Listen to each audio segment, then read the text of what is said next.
Coffee Good TV. Revolutionary salute. Revolutionary salute. Like, share, subscribe. Welcome to the House of Revolution. You know I'm your humble host, the guy man of revolution. And we got to get into this treason that's being committed right before our eyes. Be sure to wipe your feet coming into the House of Revolution. That's hitting the like button. Jim Crow Joe, the big guy, is back at it. He's stealing. Putin was right. Jim Crow Joe was wrong. Ukraine was finished. We got to get into this while y'all haven't been paying attention. Billions is being stolen from us to go right back into their hands while the Ukraine scam falls apart. Let's get into that tonight. These guys should be thrown in jail for treason. I mean, what President Joe Biden and Congress are doing to the American people is treasonous. There's no other way to look at it.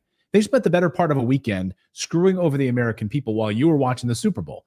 There's no other way to look at it. Over the past few hours, the corrupt Biden administration and the corrupt politicians in the Senate are taking the next steps to advance a slimy, new, massive tranche of money for Ukraine and Israel. Of course, we've been beating the drum here on the show about stopping this spending, this ridiculous spending in Ukraine and Israel. And there's nothing for the U.S. border. But they're going to send $95 billion to Ukraine and Israel. Are they insane? But I think people shouldn't lose sight of the main part of this bill, which is $60 billion to Ukraine, who just got caught yesterday stealing another $40 million worth of our weapons and reselling them to God knows who. So I'm against the Ukraine aid because I think borrowing the money, spending over, this bill would be $115 billion total, $60 billion to Ukraine.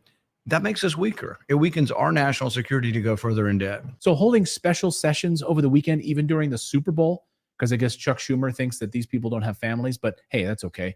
In order to send money to Israel and Ukraine, that's more important, right? That is more important to Chuck Schumer. Getting that money out the door to Israel and Ukraine. Well, at least they didn't have to watch the craziness in Vegas and the 49ers beating Taylor Swift and her Chiefs. The argument from these clowns is that Ukraine is going to lose unless we send them more money immediately. Well, Scott Ritter just told me that, of course, that makes no sense because this money will flow back to the weapons makers in the United States, who will then take months and years to start making new weapons to send to Ukraine that we can't track. Let's hypothetically say the United States releases $64 billion. Understand that the vast majority of that money would be diverted to American defense industry to produce weapons. So this will do nothing for Ukraine. NATO's war against Russia is over, done, knock it off, go home, you've lost. It's just like Nimrata Haley, still running for president. She's lost, go home, it's over. She calls herself Nikki. Meanwhile, last week, senile criminal President Biden threatened to cut deportations in the United States unless Congress agrees to funnel billions of dollars to illegals coming across the border. That's right. That's blackmail, and it's absolute madness. So right now in Congress, they're moving this bill through, and it would keep the borders wide open. This is a disaster on multiple levels. It'll further antagonize the Russians, who just flat out told Tucker Carlson last week, stop it. If you can't beat us, stop it. And doesn't America have anything better to do than spend billions of dollars in Ukraine trying to antagonize us, the Russians, he said? Don't you have anything better to do? You have issues on the border, issues with migration, issues with the national debt, more than $33 trillion. You have nothing better to do, so you should fight in Ukraine?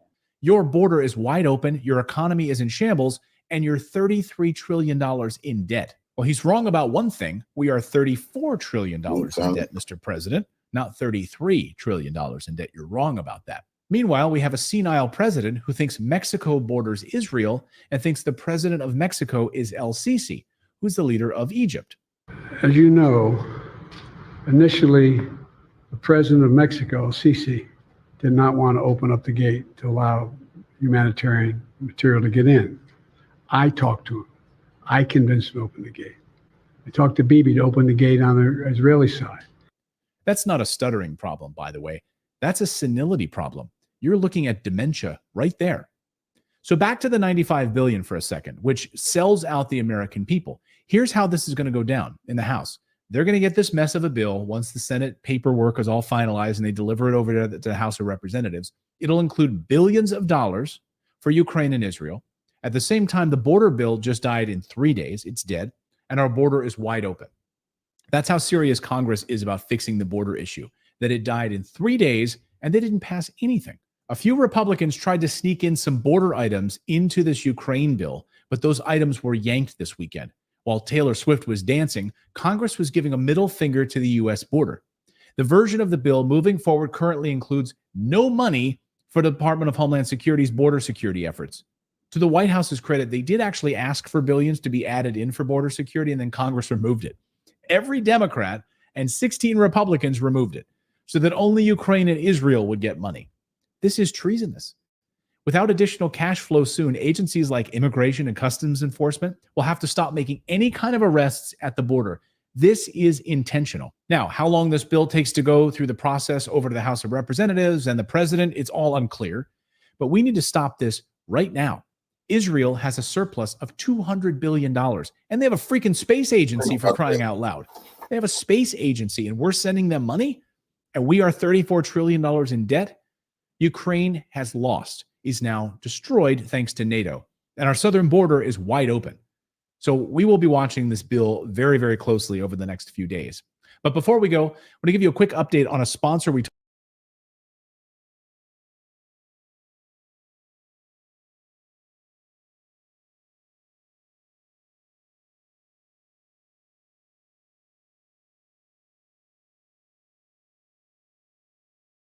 Senate moves forward with Israel-Ukraine funding after vote on Super Bowl Sunday.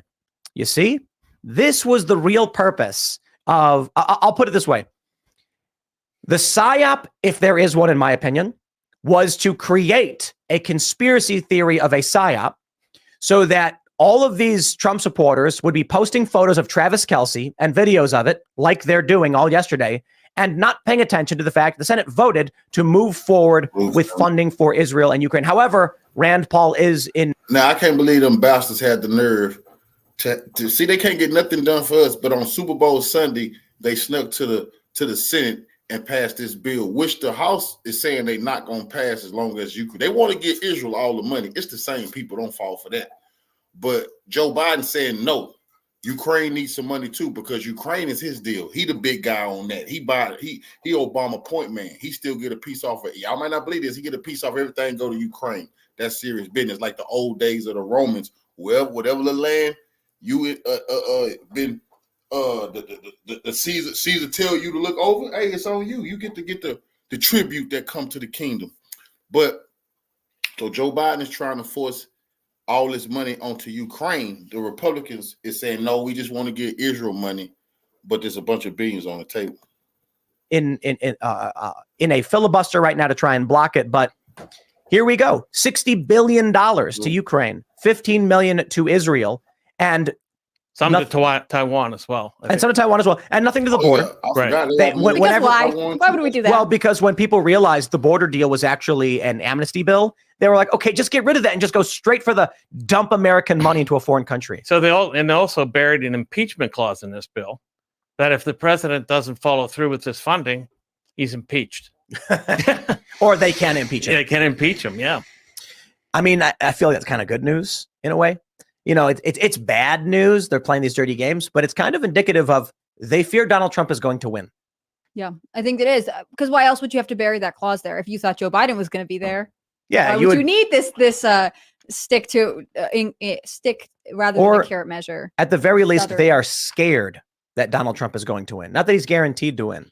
Well, yeah, I mean, I'm sure they are. I think because of the polls and because of Biden, it's completely reasonable to be worried about whether or not he can actually bring it back over the goal line. But when it comes to this piece of legislation, or the part in the piece of legislation, they're just looking for any way that they can get Donald Trump. So if they can set it up, whereas it's a trap. There's some kind of, he gets in and something happens and they can come up with a way to justify impeaching him. They will forever.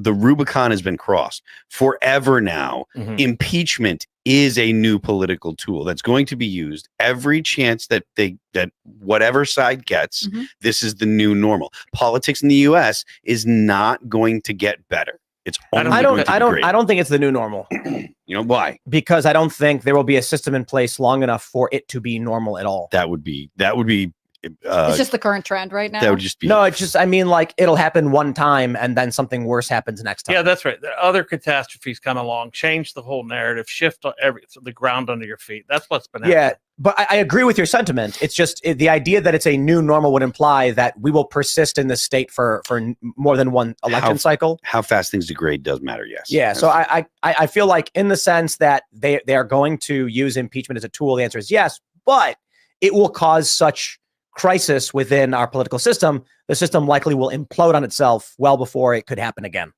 I mean, that could very well happen. Yeah.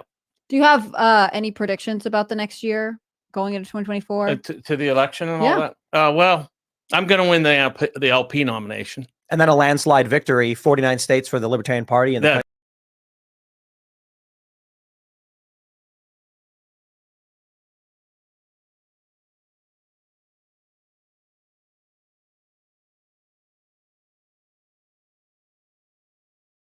J.D. Vance, foreign aid bill could get Trump impeached. The Ohio GOP senator's office argues that the legislation could tie Trump's hands if he tries to pause Ukraine funds should he win the presidency again.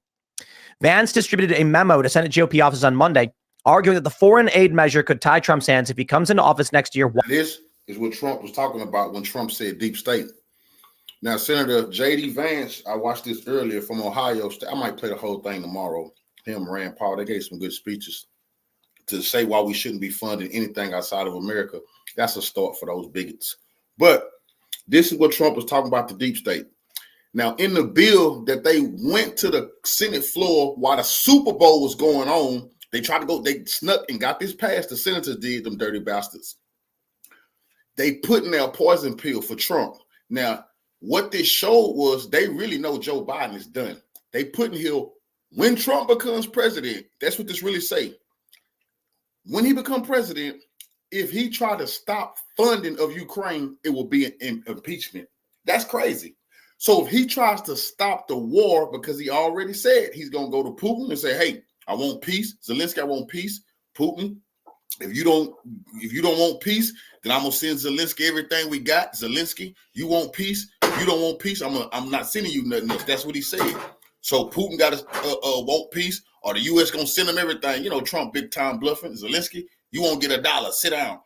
So the Democrats or the deep state, because the Republicans too, the elite Zionists, they done put in this bill. If Trump try to stop the war, he get impeached.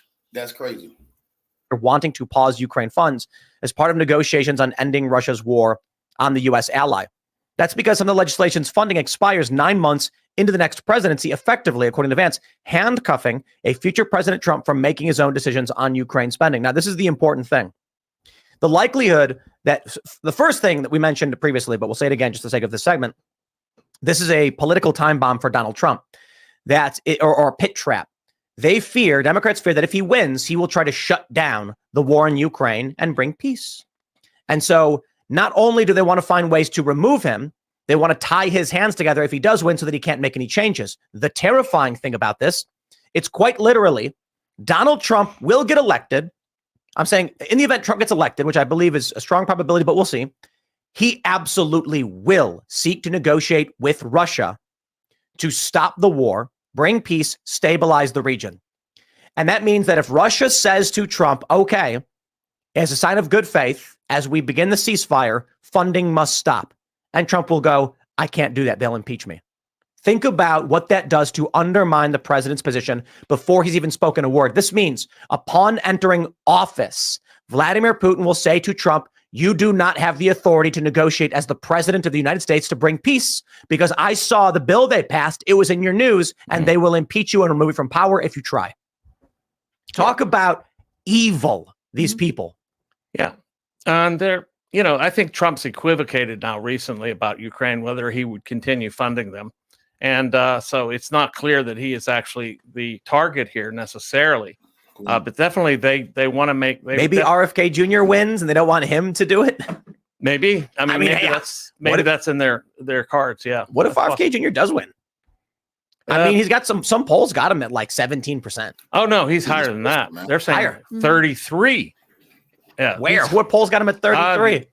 here we go again. I don't know exactly which polls, but he was saying for a while that he was polling in the 20s and he was gaining 1% every week. So he was on track to get the necessary just over a third of the vote to beat out Biden and Trump. I don't know how accurate it is, but I think let me look it up. I think third-party candidacies are really interesting because of this. It shifts it from being this fight for, just over 50% to being this much lower margins, which other countries that have multiple political parties are used to in a way that America is not. Yeah, that's the good thing about this.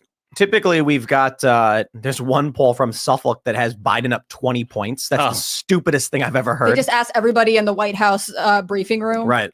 But typically, Kennedy's polling at we got one from this is a Republican affiliated research, an opinion research, 16%. But a lot of them have him 14, 6%. We got him at 8%. I don't see him cracking. Well, that's what he's putting out. Maybe that's his propaganda. So, but definitely. But he was posting something like that on Twitter that he was a viable third-party candidate at 33%. But it's.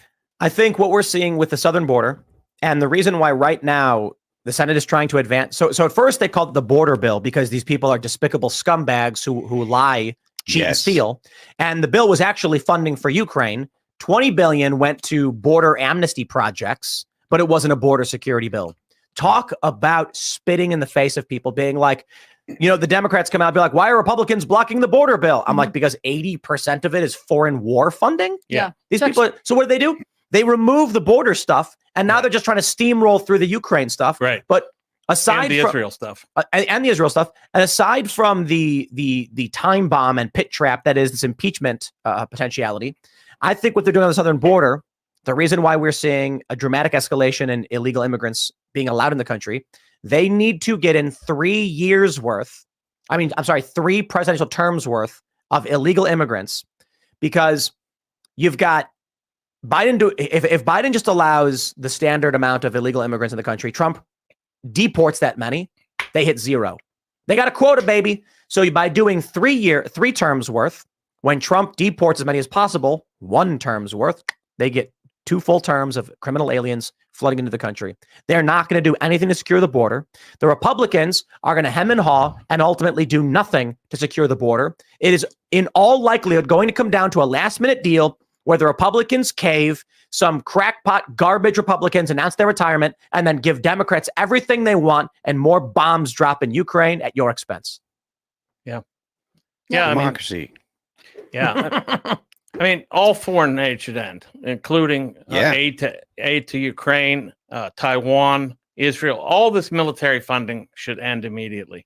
I'm okay with foreign aid, but not the foreign aid we're doing right now. Not the unreasonable, weird military stuff. Right. Not the gender studies stuff. Right. Foreign aid should literally be like a ship capsized, and we're going to fix it. I think it should be humanitarian and based on charity. So if you want to have foreign aid, then individuals can donate into a pool and then send it over. But otherwise, it's robbery. Well, foreign aid for charity ends up going into the hand, and when it goes into the NGOs, it always goes into the NGOs and it always goes to the governments of the. But let's slow down. I want to say this, just so everybody understands. I am 100% in favor of people's tax dollars being given to foreign countries. I mean it.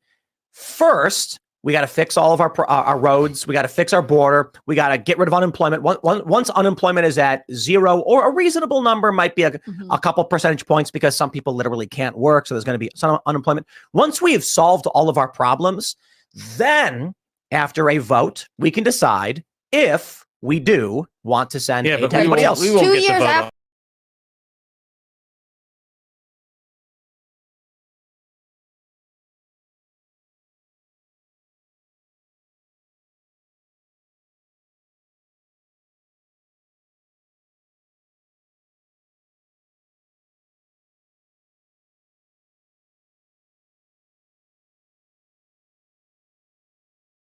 Some sort of a marathon.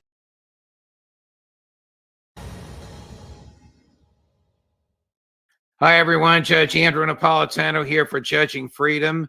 Today is Tuesday, February 13th, 2024. Scott Ritter joins us now. Scott, thank you, my dear friend, for taking the time to join us.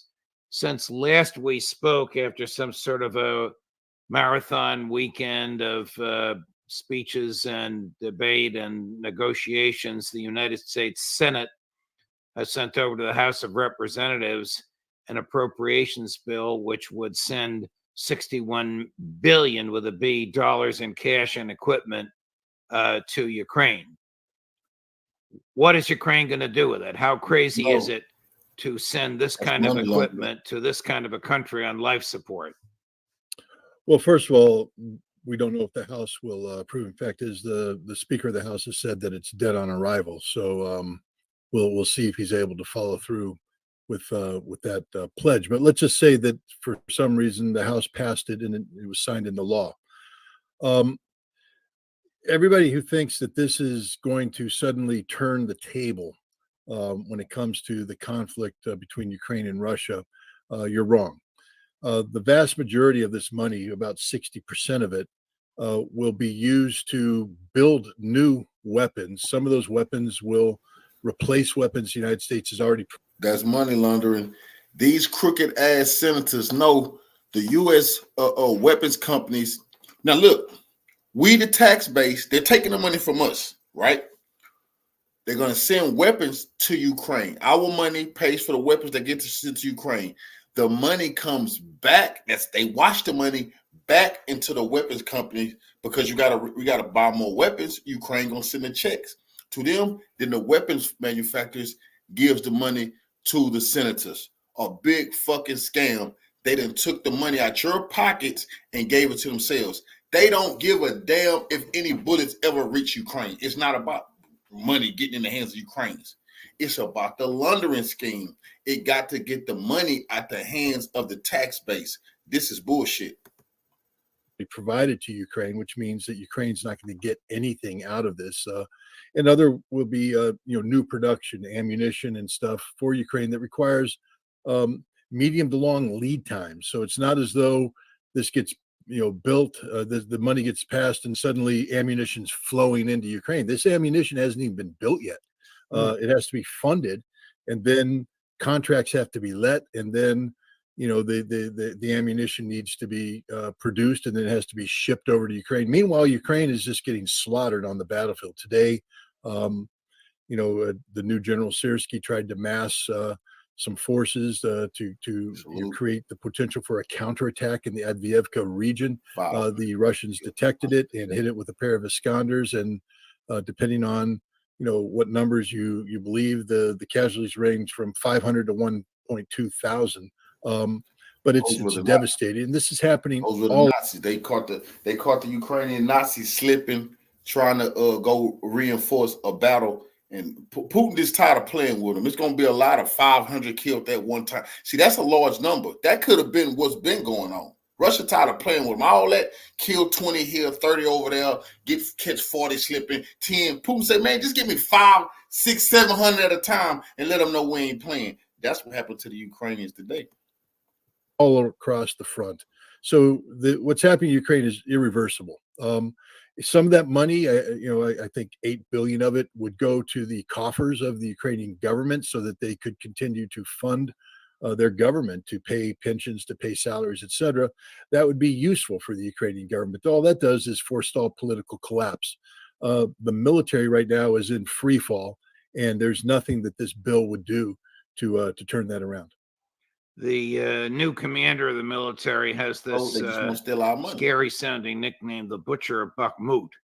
I gather that nickname was given to him by his own troops. What is the origin of that?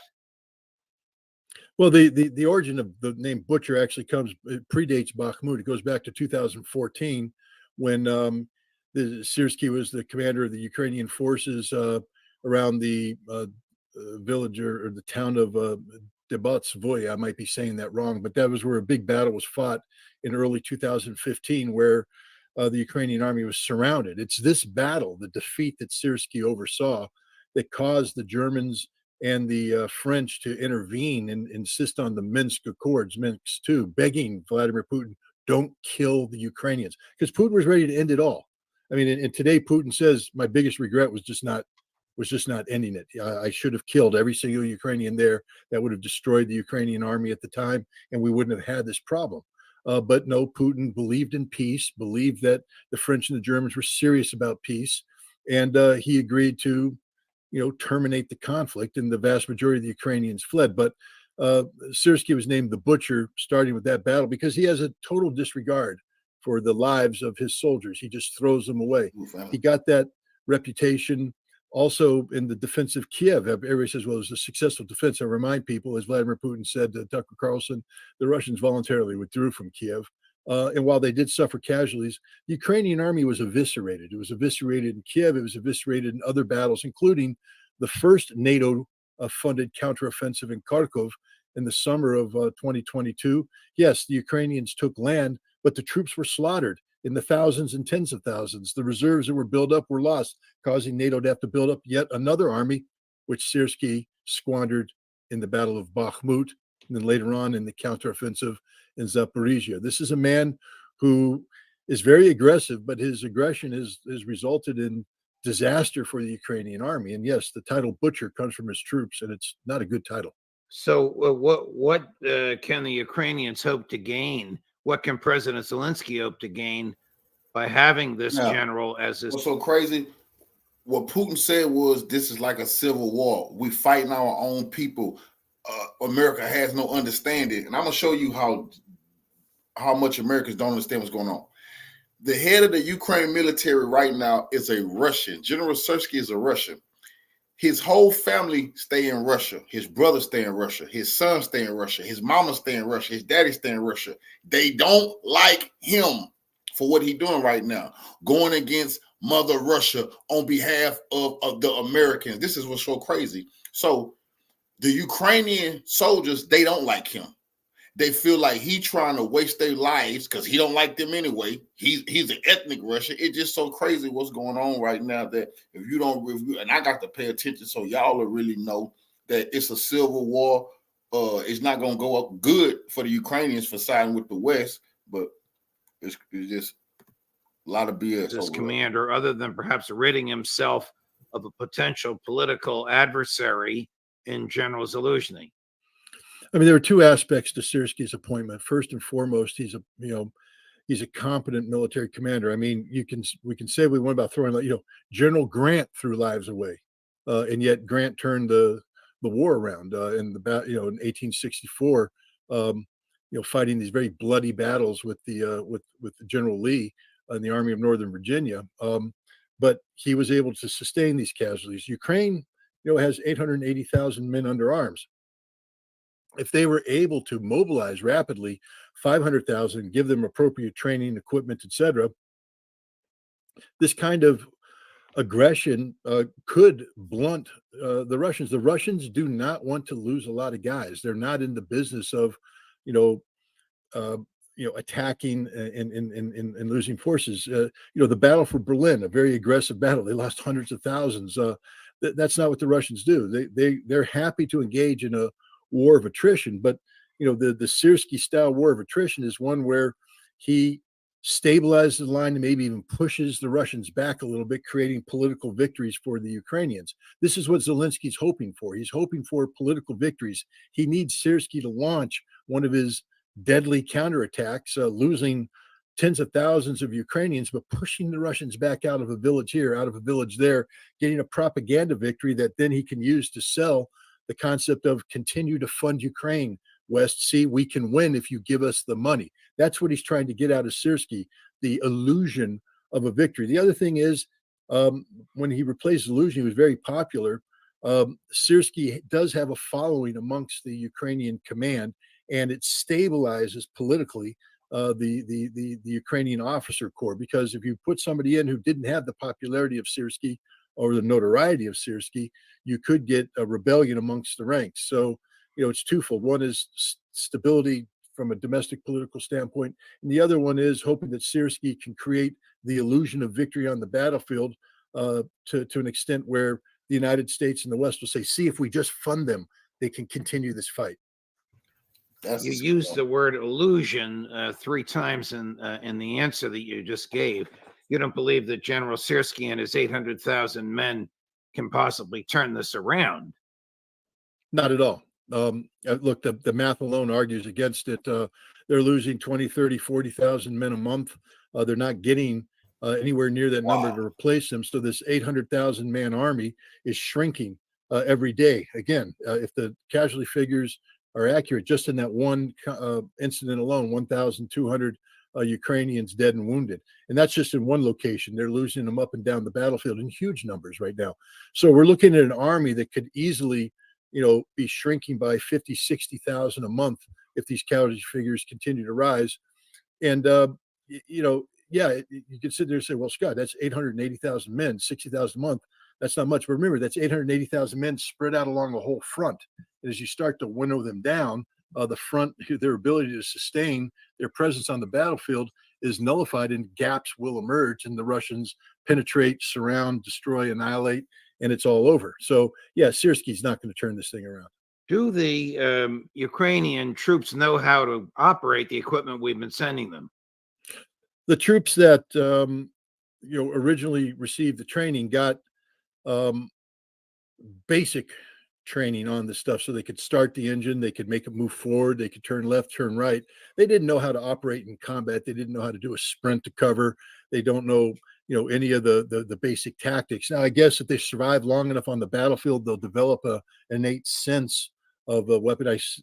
Some of these Ukrainian operators are doing quite well with the Bradleys. There's a couple of videos out there that show them handling the Bradleys in a very impressive manner. But that's more by accident than design. The fact of the matter is they're not getting the level of training necessary, and that was back when we gave them maximum training effort. Today, when these guys come in, they're literally taking guys, and 8 days later they're appearing on the front lines, and their training is non-existent. And so they don't know how to operate this equipment. That's the fact. The people that do know how to operate the equipment are being killed or wounded or taken prisoner. So it's a problem. Even if we want to give them all this equipment, how are they going to do it? They're artillery crews who are very professional, by the way. There was some talk about the French giving a dozen of the new Caesar, long-range 155 millimeter artillery systems. Fine, great. But all the experienced crews that France trained for many weeks back in the summer of 2022, they're all dead. Where are you going to get the new crew? Who's going to train them? You need them on the battlefield now. So, no, the numbers game is artificial, because there's a quality aspect to it that no longer exists. The numbers may look impressive, but many of these troops, barely know how to put on their uniform, let alone fire the weapons they've been given. Here's a summary argument that Republicans made in the Senate when they voted along with when many of them voted along with their Democratic colleagues, but the numbers were overwhelming, to send over to the House of Representatives this bill sending $61 billion. Here's the delusions that they're under. So it's the same person. You'll recognize him. 3 different cuts. Sonia, 8, 9, and 10, back to back to back. If we fail to help Ukraine, Putin will invade a NATO nation. He may delay his next invasion until he rebuilds his decimated military. But we must be clear-eyed. Ukraine is not the end. It is a step.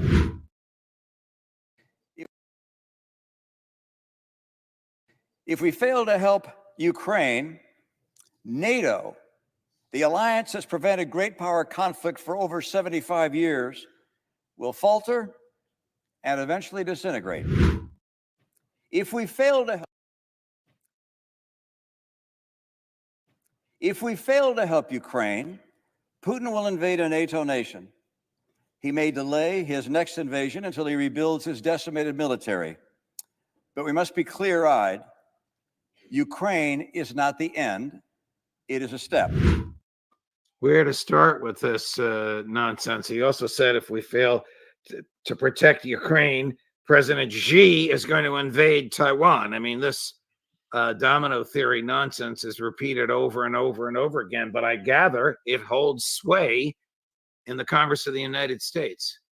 Well, first of all, Congress doesn't deal with reality in terms of foreign policy. They deal with domestic political reality. And, Mitt Romney is speaking to a domestic audience that's ignorant. I hate to say that about my fellow American citizens, but they are ignorant. If you believe for a moment that Putin is going to invade a NATO nation, then you just don't know what you're talking about. If you believe for a moment that, I mean, look, NATO's on its way out no matter what. It has the problems that confront NATO are far greater than Russia. There's some internal problems. There's problems of how they can afford this. Germany, we're talking about a collapsing economy, deindustrializing as we speak, and they want to continue to be the forge of the NATO arsenal. It just isn't going to happen. And then China. If you study China, you'll understand that the number one focus of China is the peaceful resolution of the problem with Taiwan. The last thing China is looking for is to invade. They will only invade if provoked, and they've made their red lines quite clear. But void of an American military intervention in Taiwan or the Taiwanese government declaring independence, there will be no Chinese military action. Any Chinese expert knows this. Mitt Romney's not an expert on anything. Mitt Romney is a man who never served one day in the military, doesn't know a war if he saw it, and he's just out there just speaking nonsense because, unfortunately, that's what the people who elected him are paying him to say. When you and I analyzed you did the analysis, I just threw in a few questions, the Tucker Carlson interview, there was one thing there that struck me as a little odd, and that was his sort of, I got to be critical here, and I think you'll agree with me, patronizing a question to President Putin about this Wall Street Journal reporter, Evan Gershkovich, assuming in the question that Gershkovich is an innocent journalist and was only taken so as to be trade material for somebody that we have. What is the story with Evan Gershkovich? What are the charges against him? What is the evidence as you understand it? Well, first of all, let's start with the following. Even pre-Gershkovich, the CIA and testifying to the Senate in the 2000s said that there are conditions under which they would use journalistic cover. And the whole American journalist community went crazy. You can't do that. That makes us all look like spies. But the CIA said, we don't care. There are certain conditions where we can't use diplomatic cover. That is the standard, station in, let's say, Moscow, which hasn't run a successful op in years because they get rolled up all the time because the Russians know exactly who the CIA people are before they get there, and they follow them and track them. So what's your option in Russia if you want to continue to do intelligence? You go to non-official cover. And one of the non-official covers that the CIA has said they will use in situations like this is journalistic cover. So anybody out there saying there's no way that Evan could be a CIA, because the CIA doesn't do that. I'm just telling you right now that the CIA admits we do this. Now, they haven't said we've done this, but they have. I'll tell you why. What Evan Gershkovich did is go to the city of Ekaterinburg. You don't go there by accident. It's often past the Ural Mountains. You have to travel there, buy a ticket, etc. You're a journalist. You're going to Ekaterinburg, which means that you had to have cleared this with an editor. There's a story that you're writing. There's something going on here, which means that the editor is in on what you're doing. They're approving something so that you have plausible deniability.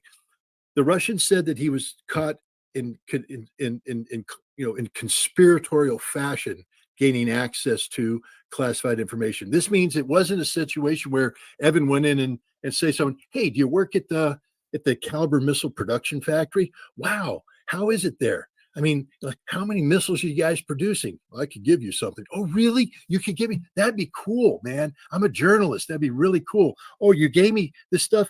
Oh, it says secret and I'm under arrest. Hey, guys, this was innocent. I didn't mean to do that. Nope, that's not what happened.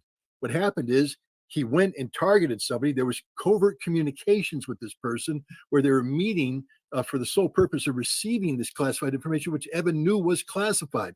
Now, what did he receive? He received information about missile production at a top secret Russian facility that produced caliber missiles at a time when one of the CIA's top collection priorities was, what is the missile production rate of the Russian government? Can they sustain the firing of caliber missiles against the Ukrainians? Because this played into what kind of air defense that we had to send forward to the Ukrainians. If the Russians were exhausting their missile supply, then we wouldn't be under stress in the long term. But if the Russians could sustain or even increase their missile supply, then we needed to double down on air defense. It was a strategic national security question set forth by the CIA and their top collection priorities, and Evan Gershowitz was collecting on it. Now, what the Russians have said, what Vladimir Putin said is, this is being handled in channels. And what's important here is in channels isn't a one-way street.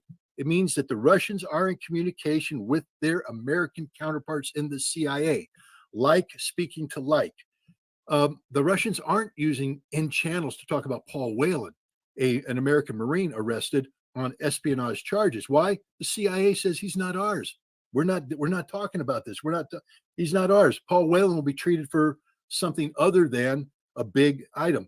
Evan is the CIA's, and the CIA is all but acknowledging it by engaging in a discussion with the Russians about the conditions under which he can be released, meaning that they will trade a like thing. And Putin has said who it is. He wants the Russian, or the Russian patriot, he calls him, who assassinated the Chechen who murdered Russian soldiers in Berlin. He says, I want that guy back.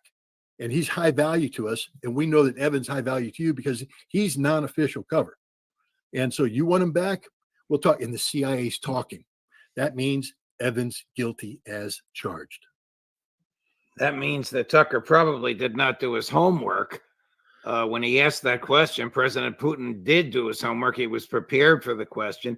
And man, the way the mainstream media has treated the Tucker Carlson interview, which you and I believe was spectacular, over the top, and historic in its nature, the only nice thing they said about it was, oh, he may have saved Evan.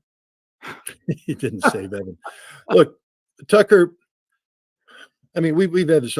I don't know what the numbers are up right now, but they're huge. 300 million, somebody told me, views, and growing. It's going to grow. He got a great audience in Dubai. In the developing South and amongst the Arab population, sympathetic audience to what he was saying about his journey, what he was saying about Russia. He's turned the table. People are talking about in America, and yes, there are a chattering class that are attacking him for doing this. But the bottom line is, people have heard Vladimir Putin for the first time and are saying, that's a rational actor. That's a guy we could do business with. Why aren't we doing business with? And it's changing the political dynamic in America and around the world. Tucker deserves all the credit and work, because only Tucker Carlson could have pulled it off on this scope and scale. But, this is where I get a little, he could have prepared better. I mean, I always say that if you're, man, he should have hired, he's got the money. Why didn't he hire 3 PhDs to sit him down and talk about Russian history, talk about Vladimir Putin, have a psychologist come in and talk about Putin's body language, whatever, just so that you're prepared in there, so you know what's happening, you can anticipate, and you have effective follow-on questions. Tucker didn't ask a single effective follow-on question. He was in receive mode, which Putin exploited and got his message out, which is good because it was a message people needed to hear. But as an interview goes, he could have done better. And the proof is in the Evan Gershowitz question. That was a bad question. It was just poorly thought out. Unless Tucker knew this and he was just setting it up anyways. He was just throwing it out there because Tucker, to be honest, doesn't care about anything I just said. What Tucker knows is he's got the numbers, and the numbers are huge, and they're having an impact, and everybody's listening to what he has to say right now. And that's where the value of Tucker comes in, not the interview, but what he says after the interview. If you go through what he said in Dubai, it was genius. It was the way he owned that audience, and not just the audience that was watching, but the internet audience.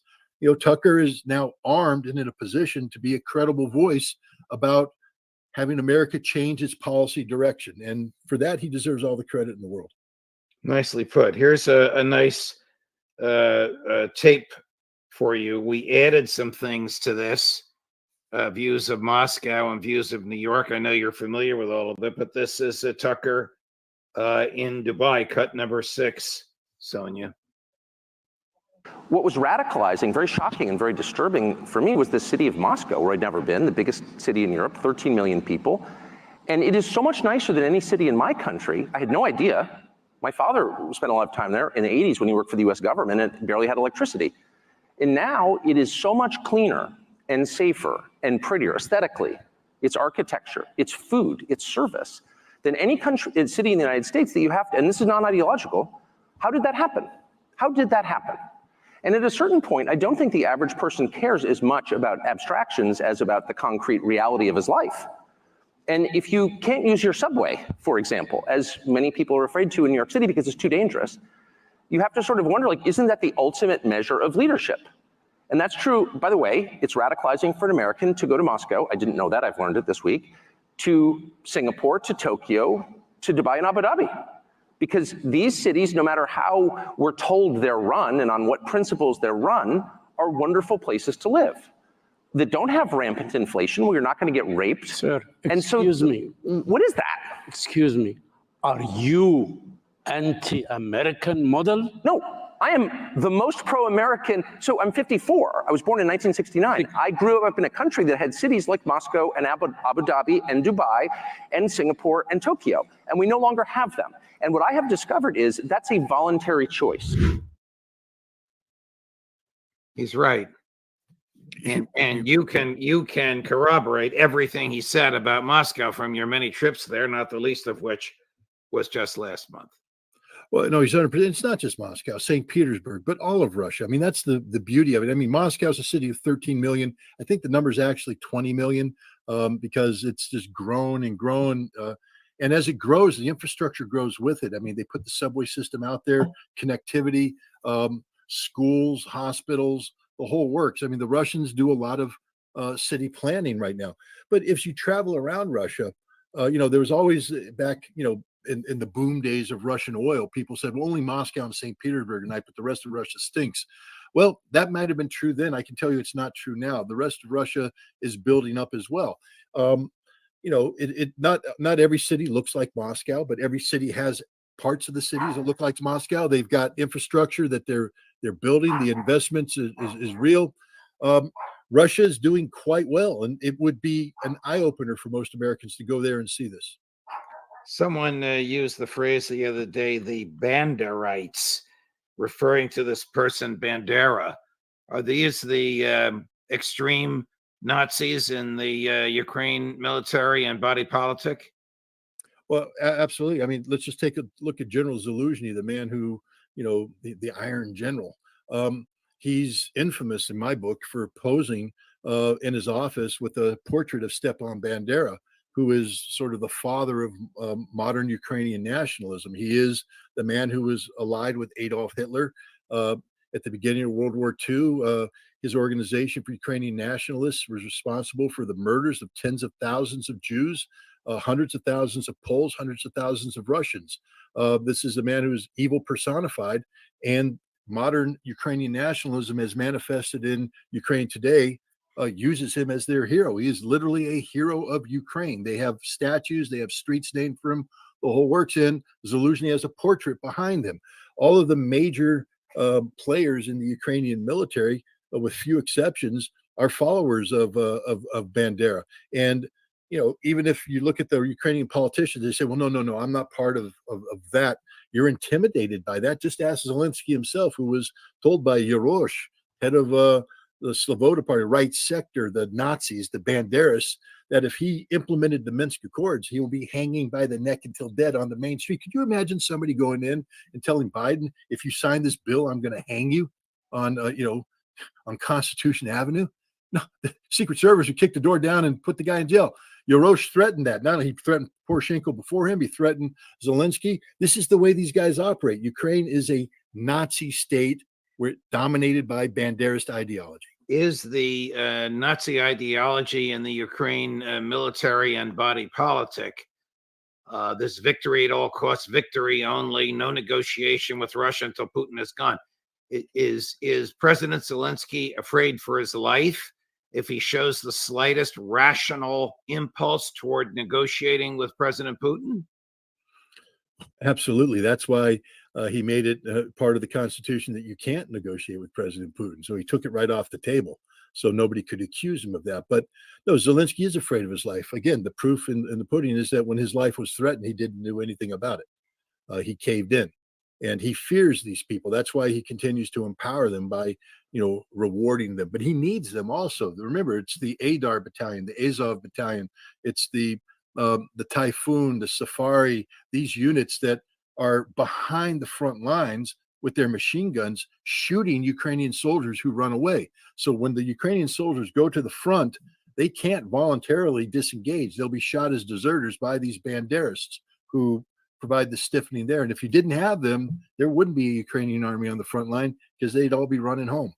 Switching gears to Israel and Gaza, what are your sources tell you? What is your sense of reasoning tell you Netanyahu will do next? Will he invade and destroy Rafa, the city in the south, to which his people told the Palestinians to flee before they invaded the north? Yes, I think it's heading that direction. I mean, on Super Bowl Sunday, he carried out this vicious attack. They say it was to rescue two hostages, but any hostage rescue operation that results in hundreds of dead innocent civilians, 3 dead hostages, maybe 8 because 5 were also wounded, that's a failure. Delta Force would never call that a success. SEAL Team 6 wouldn't call that a success. Somehow this is a success for the Israelis because they don't care about civilian life. They did it, and there's no repercussions. There's none. And so he'll continue to press it until there are repercussions. And at some point in time, the world, it's going to reach a tipping point. There's over 1 million Palestinians whose lives are at risk right now. They're being bombed. I mean, he straight up bombed a mosque full of innocent civilians. Straight up bombed it.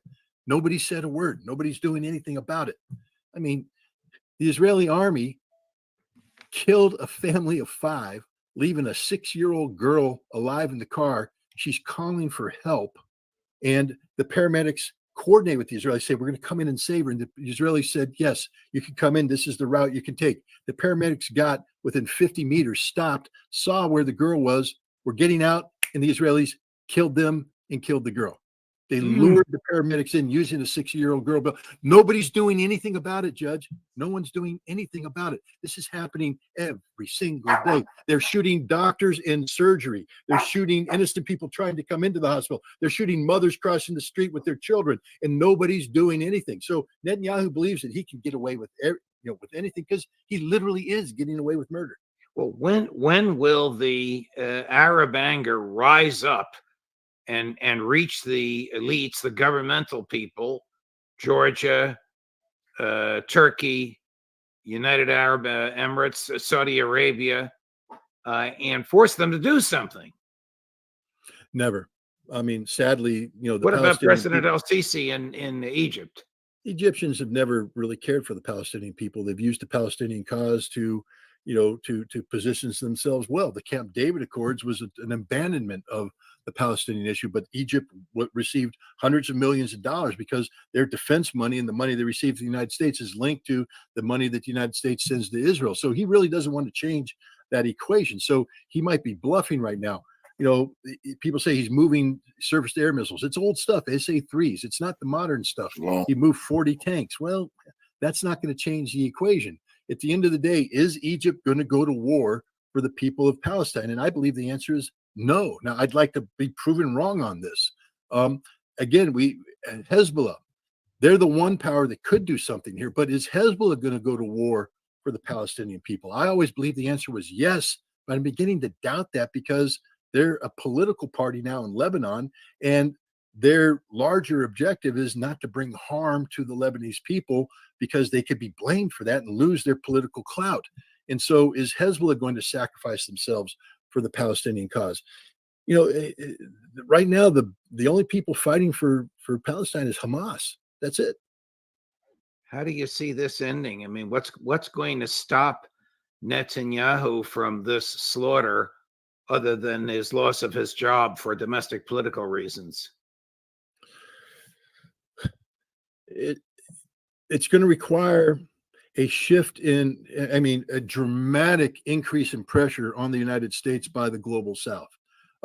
Look, even if Palestine goes down, there's nations right now that will no longer work with the United States the same ever again because of this issue. And if the United States could be convinced that they are permanently losing their ability to influence the global South because of Israel, then the United States might put pressure. And you see that we're in a race against time. You know, Biden apparently is having some very heated personal conversations with Netanyahu. What he needs to do is make those public conversations. He needs to humiliate Netanyahu. He needs to make the Israelis understand the consequences that will accrue to them by continuing to empower Netanyahu.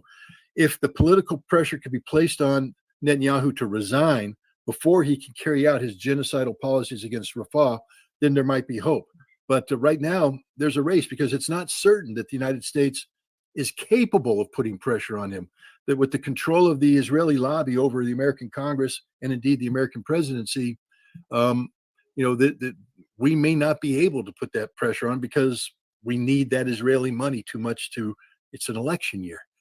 Who's going to turn down $100 million worth of Israeli money, which AIPAC has put on the table right now?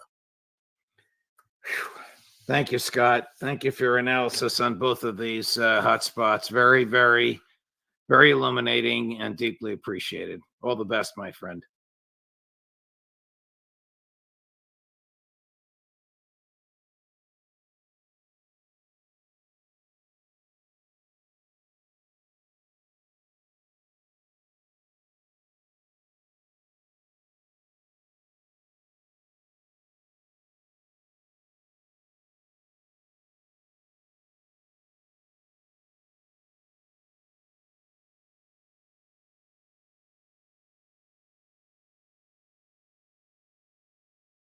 War in Ukraine is effectively over. It has been for a long time. It really, I think, even back during the summer before the offensive in 2023, it was evident by looking at an unemotional list of the facts and an assessment of the reality, the ground truth reality on the battlefield. It was evident that Ukraine was not going to be able to win that war. It was so clear then. It is even more clear now. Although you would be hard pressed to believe that if you actually watch a lot of those senior Western leaders. So if you look at some of our retired generals and some of our current politicians, you may be tempted to think, wow, no, I think that they're saying that there's actually a shot and it's all about the cash. As a matter of fact, you may have seen in the news today that overnight the Senate, which has been working for months on this foreign aid bill, a very complicated one. They wanted the White House wanted $95 billion to go to Taiwan, to go to Israel, and to go to Ukraine, among other things, and a handful of other smaller things in there. But that's the bulk of it was $60 billion for Ukraine. The people who've been crafting this bill, and it's a bipartisan bill, actually passed early this morning. A very strange, I think it was like started voting at 5 a.m. So a very unusual for the Senate to be operating overnight and then into the early morning here. But the Senate Majority Leader, Chuck Schumer, went before the American people today in a celebratory press conference. And you'll see here in just a second how he was praising the efforts of these people, that it was passed with an overwhelming majority of the Senate, 70 people voting for, I believe was the number. And at least on face value, that's a true statement. It's hardly anything that you get a bipartisan majority in the U.S. Senate today with that much of a majority. So truly, that was a big deal. But then Schumer's going to go on to make some pretty odd claims about what was at stake and what he thinks this money is going to do. Here he goes.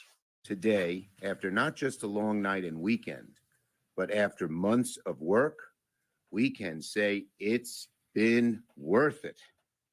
Today, we witnessed one of the most historic and consequential bills passed the Senate, a bill that so greatly impacts not just our national security, not just the security of our allies, but also the security of Western democracy as we know it. But if the hard right kills this bill, small head, it would be an enormous gift to Vladimir Putin. It would be a betrayal of our partners and allies and an abandonment of our service members. It's hard to see where to start with that. That is, I mean, in kind of words I can say, detached from reality. I mean, to say that number one, that this is a great victory, it's a bill. It's just half of a bill. And if it doesn't pass in the House, it's nothing but a waste of time and just another effort of accomplishing nothing. So by itself, the bill does absolutely nothing. And as I'll show you here in a few minutes, as the House Speaker warned before this bill ever went to a vote, that it's basically dead on arrival, and there's no reason to think he's changed it since that time. We'll see how things play out there. But let's actually look at what was actually discussed in here. What Schumer said was that this is a great national security bill for the United States. That's an odd thing to claim when the provisions for our national security on the border was stripped out.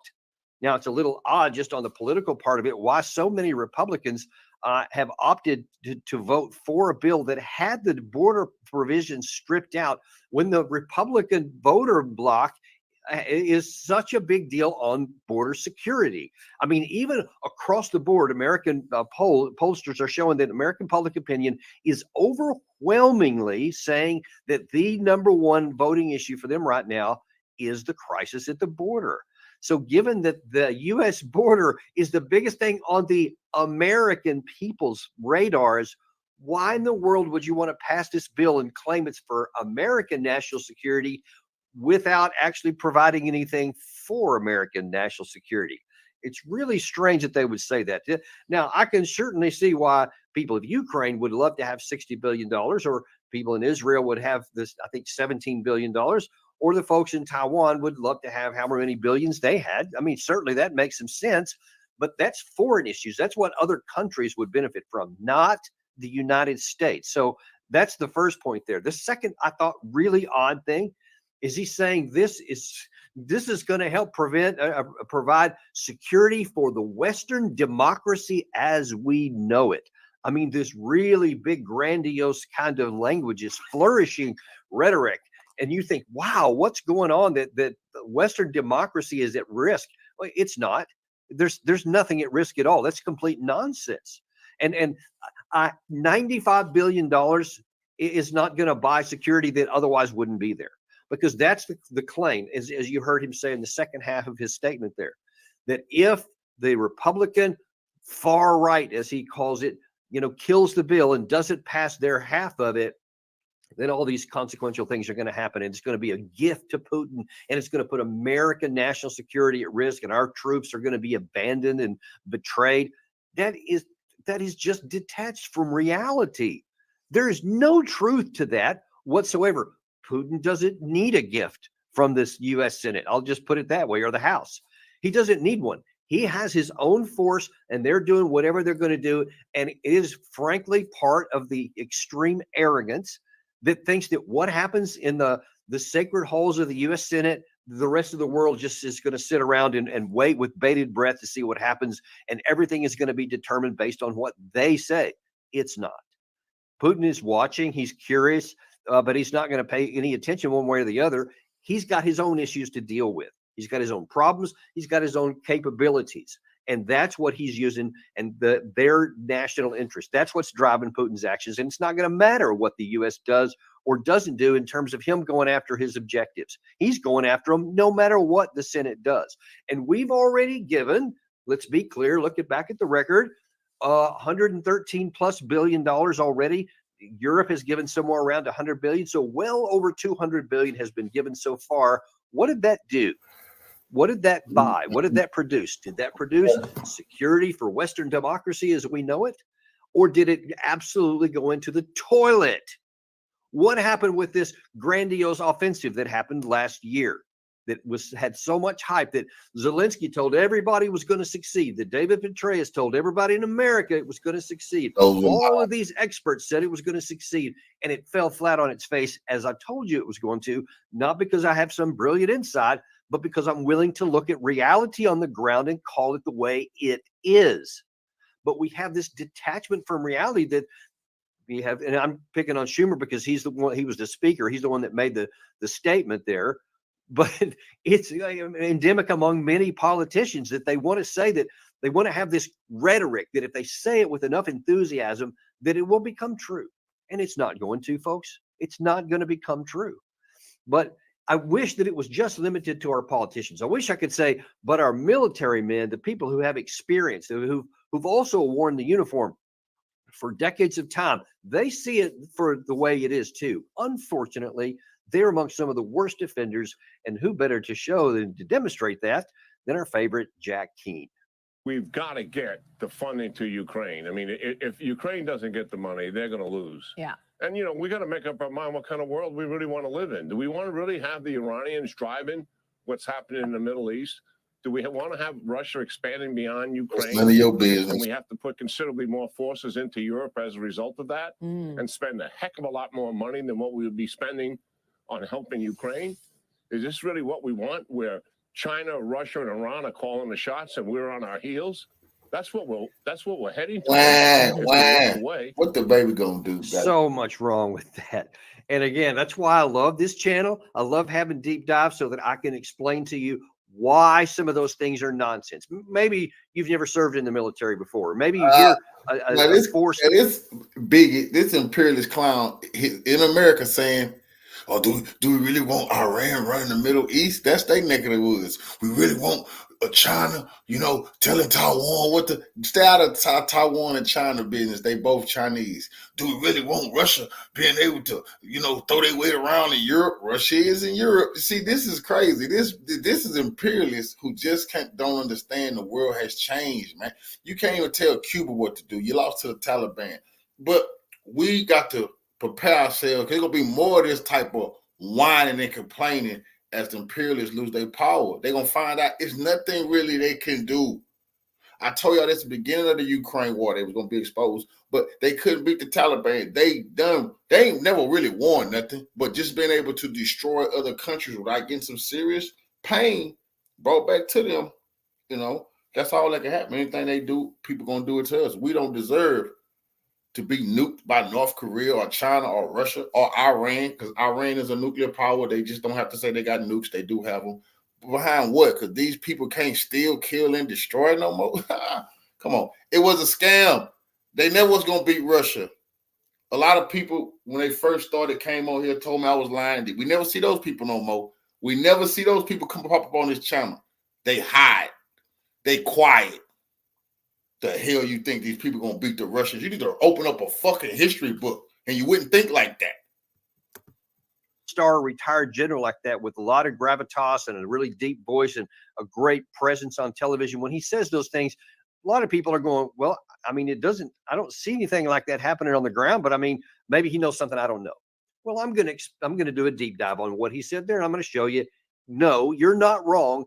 What he's saying doesn't make any sense. On the very first thing, he says, without this money, Ukraine won't win. Folks, the money's not going to make any difference. Ukraine will not win if they give triple this amount of money. And they're not going to avoid losing either way. This war is already past tense, not about lost. money. That's just the sides are still fighting. There's still a line of contact. There's still people killing and dying every day, but it's not going to change the outcome. It's already cemented in there because of the combat fundamentals. The fundamentals of what builds national combat power on both sides has set the stage. There's virtually no way to reverse course on this. There's no rational path to victory that emphasizing sending more money would somehow solve. So he's wrong on that, point blank. The next thing he says is he says we have to do this because otherwise we have to find out what kind of world we want to live in, but where we would have to send American troops into Europe to defend Europe if Ukraine doesn't win. No. We don't need to send one American troop there.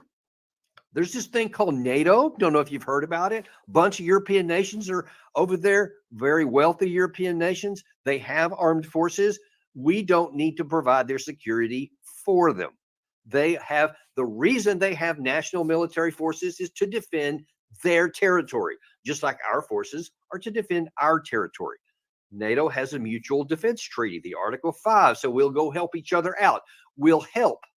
We don't provide it for them. This idea that we have to send troops if there's any kind of threat to anything is just nonsense, because that gives an out to the European countries not to provide more of their own security, because they know they got Uncle Sam over their shoulder. And in fact, they got Uncle Sam in front of their shoulder. They got him in front, because everybody wants the U.S. to be the lead defender, not the second tier, not the backup. We should be the backup for the frontline European troops. That's what help is. It's a profound help. It's a profound potential that we will help you if you need it. We're not going to do it for you. We should not. And that's not American leadership, which many perversely say.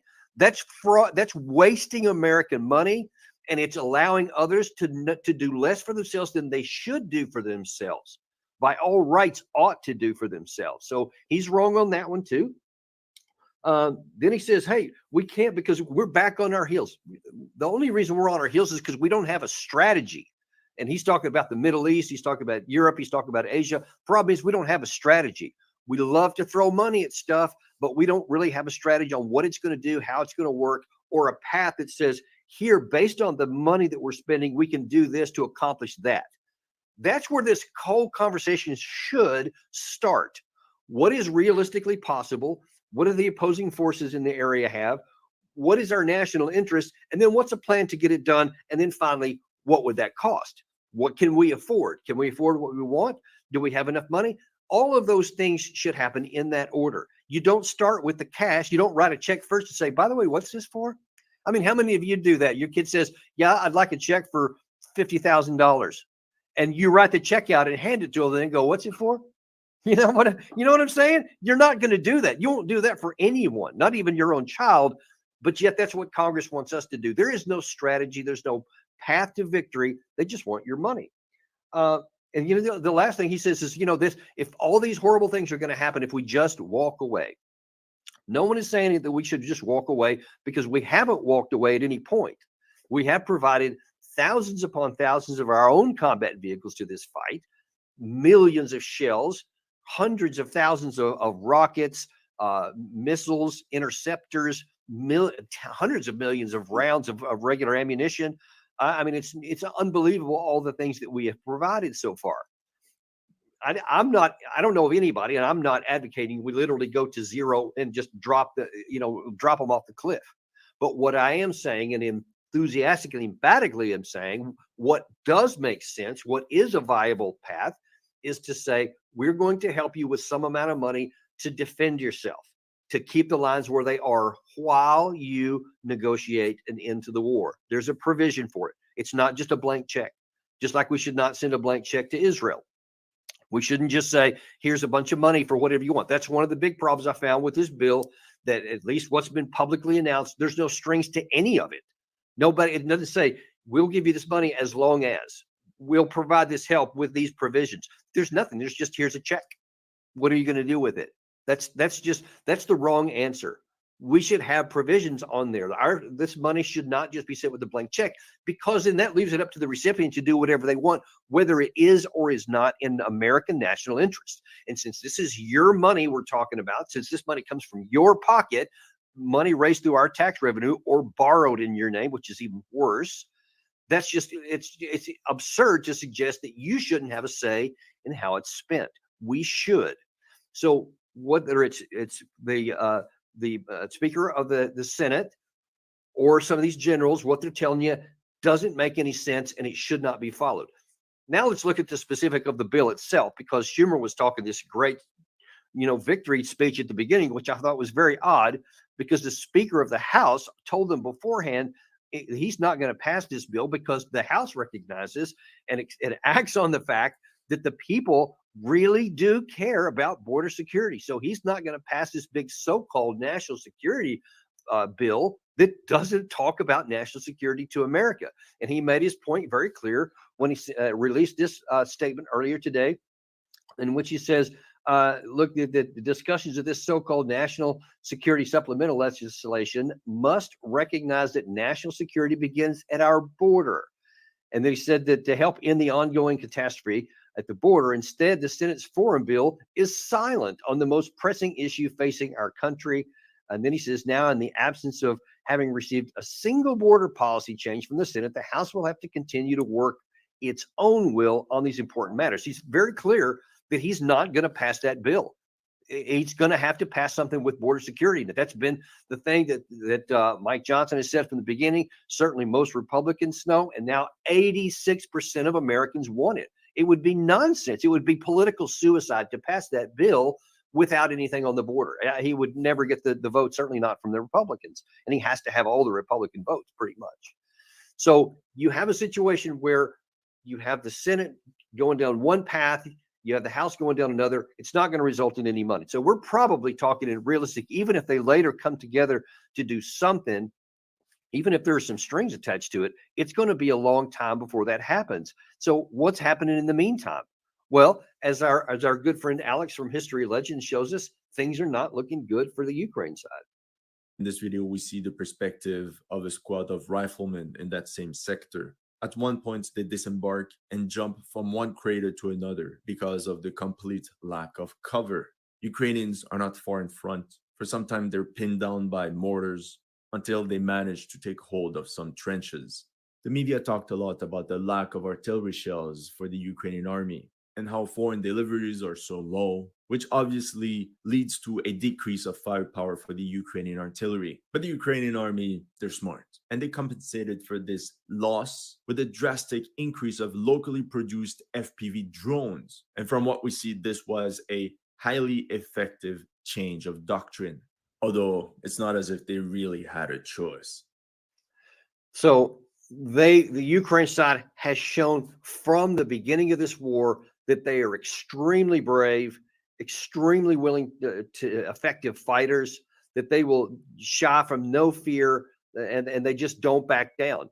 Now that's good and it's bad, because it's good because that's what thwarted Russia's initial invasion. That Russia took a huge gamble when they invaded with too few forces in February 2022 to actually conquer the whole country. They didn't count on Ukraine fighting so ferociously. And so that's what really put us into this situation we're in now, where the current line of contact, which has not changed basically since November of 2022. I'm not sure people are aware of that. It's been moving slowly to the west here in the last few months, as after Ukraine's failed offensive, the Russia has been going on a methodical, slow offensive from their side, and they actually have been going moving the line. So it's not static; it is moving to the west. There haven't been any big moves so far, but the casualty counts are just through the roof on both sides. But the thing is, Ukraine doesn't have the number of troops that the Russian side has. They don't have the number of available reserves that the Russians have. Russians have millions more men that they can have. Alex was showing there about the number of FPV drones. It's first person view, which basically means you're flying the camera and you fly it right into the target. That's what FPV means. And you saw those are some pretty big warheads that they have. Those are rocket propelled grenade rounds, it looked like to me on there. And sure enough, Ukraine is doing everything they can creatively to expand the number of drones to compensate for the lack of artillery rounds. Problem is, so is Russia. So yes, they are doing that, but Russia has an industrial capacity. From according to reports, most of these Ukrainian FPV drones and some of the others, as you saw in that picture, look like they're homemade, because that's kind of what they are. There's lots of little mom and pop shops all over the country because they can't afford to have a big factory making them, because Russia has this strategic ability all throughout the country to launch rockets and missiles and destroy big factories, which they do on a routine basis. Ukraine doesn't have that capacity, so Russia can build these big factories, and they have. And now then they're producing large-scale numbers of all kinds of drones, whether it's the Lancet, some of these, the bigger, the Orion, I think it's called, and many other smaller versions, their own FPV drones. I mean, they've got lots of it and many of them. And they also have more artillery shells. So every capacity is on the Russian side. They have the advantage, and it's a big one. Manpower. It's not that the Russians just got more artillery than Ukraine. Russia has more artillery than NATO. Russia has more equipment than NATO. You see, these people have been lying for a long time, and now they're getting exposed. You know, they're just running out of lies. They need time to produce more equipment. None of these NATO countries can go to war with anybody right now. That's just serious business. They'll get conquered by some bandits right now because they wasted all their equipment in Ukraine. So now they just want to act like Ukraine is not able to keep up. No, it's NATO that's not able to keep up with Russia weapons manufacturing capabilities. Drones, artillery, mechanized warfare, tanks, air defense, air force, everything you want to measure is in Russia's favor. And as CNN is reporting there, in one of the biggest places in Avdiivka, the Russians are making more and more advances. And actually, there was a report out today, many reports that on the way to Avdiivka, Ukraine, after they got their new commanding general, after they fired Zaluzhny, Sersky is the new one, and one of his first actions was to move reinforcements into Avdiivka because they have been losing ground there. Well, problem is they got about 30, 40 kilometers away from the front to conduct some training of these newly mobilized people, and Russia apparently found out where they were. And according to some information that came out soon, Gary, if you can throw that other image up there. Now that one there, apparently in Ukraine, the Russian forces struck this town called Selidovo with Iskander missiles, which is a tactical strategic missile. It's a big one. And it took out, usually use that for long range to hit large targets, but they found out where these people were. And according to this one, at the time, they said up to 600 people had been confirmed killed on the Ukraine side. Other reports I saw just before going on air here said that number could be up to 3,000. So the core of these reserves that Sersky was planning to send to Avdiivka have been interdicted and killed or wounded in large numbers before they ever get there, meaning that there's not going to be any help coming on the front line there for Avdiivka, for the Ukraine side. So in every way you want to look, tactically, strategically, economically, the ability to create industrial capacity, everything is on the Russian side. Manpower, hugely on the Russian side. There is no rational path to victory here, folks. There's just not one. So when you have Schumer saying we have to have this to defend democracy in the West as we know it, is just absurd. If Ukraine falls, Russia is not going beyond that. They have had their hands full to get a sliver of one country on their border after 2 years of all that war. And they've lost, God only knows, hundreds of thousands of troops and tens of thousands of armored vehicles, et cetera. Upon what rational basis can anyone suggest that this same force, which can't get more than 17% of the country they've been fighting, is going to suddenly go to a 32-member military alliance of the most modern technological capacity, nuclear-powered formation on the earth? It's absurd. So many things are absurd. It's simple, basic logic. They're not going to commit suicide. They haven't done it this before. They haven't used nuclear weapons in Ukraine because they know it would be suicide. So what do you think they're going to do if they face a 32-member alliance? They would be foolhardy to the extreme to do that. And it would be self-defeating. And Russia isn't self-defeating. They're not going to do it. So there is no danger to Western democracy. Schumer is wrong. Just flat out, objectively, that is untrue. Now, Keene is saying that if we don't give this money to Ukraine, they're going to lose. That's untrue too. And I just explained to you in graphic detail why. Because the money won't matter. If you give the money, if you don't give the money, the outcome is the same. It's already determined because of the fundamentals that go into building combat power and that go into building war power. All those things are set in stone, and they're constantly moving in Russia's favor. They're increasing on the one side and decreasing on the other side. And you're not going to reverse those in this generation. It's just not going to happen. The casualties have been too high on the Ukraine side. The loss is too great, and they cannot be recovered at this late hour, while the side that has the bigger side is getting stronger. It's rational. It's logical. So why is it that the American leaders can't do what makes sense? Why can't they do something that's logical? Now, unfortunately, I don't have an answer for that one, because it boggles my mind when I see them making these kinds of statements that are self-evidently untrue. And I don't know if it's that, well, their job depends on it. This is what they have to do. They have to say these things, even though they don't believe them. I don't know. Could well be that Schumer knows good and well that Mike Johnson's not going to give in and change the bill on something so fundamental to his side about border security. So he wants to celebrate this just to make the other side look bad politically. Maybe he thinks that'll help him in the midterm, or not the midterms, but the congressional elections that are coming up alongside the presidential election. I don't know. All I do know is that the words coming out of his mouth are untrue and inaccurate. Do not listen to them.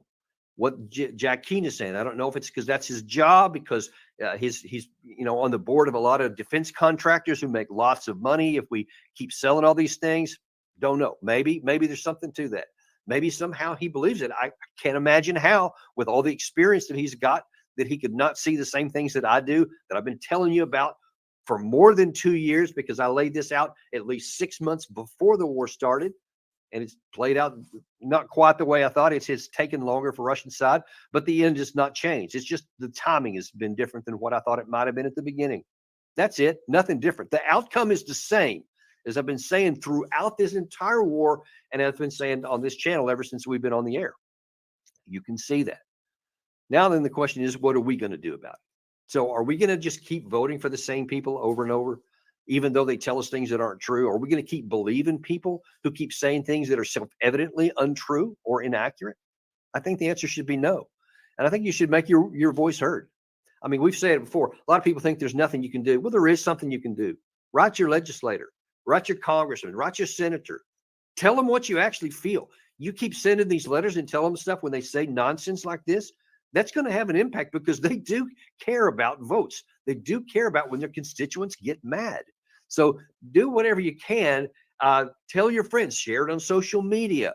Tell them this is the truth. I'm telling you the truth here. And it's self-evidently so. Just like what they're saying is self-evidently untrue, the things that we talk about on this channel can be validated and verified by ground truth. What you see on the ground matches what we're telling you, folks. Let your friends know about this so that they have the truth at least. And then who knows, maybe they can take some action too. Maybe some of them will even run for office themselves. I don't know, but I sure hope so, because I'd sure love to see some great folks get in there. Some of them just like you. Some of you guys have some great ideas. Listen, I wish I had said this at the beginning. I'm going to start saying.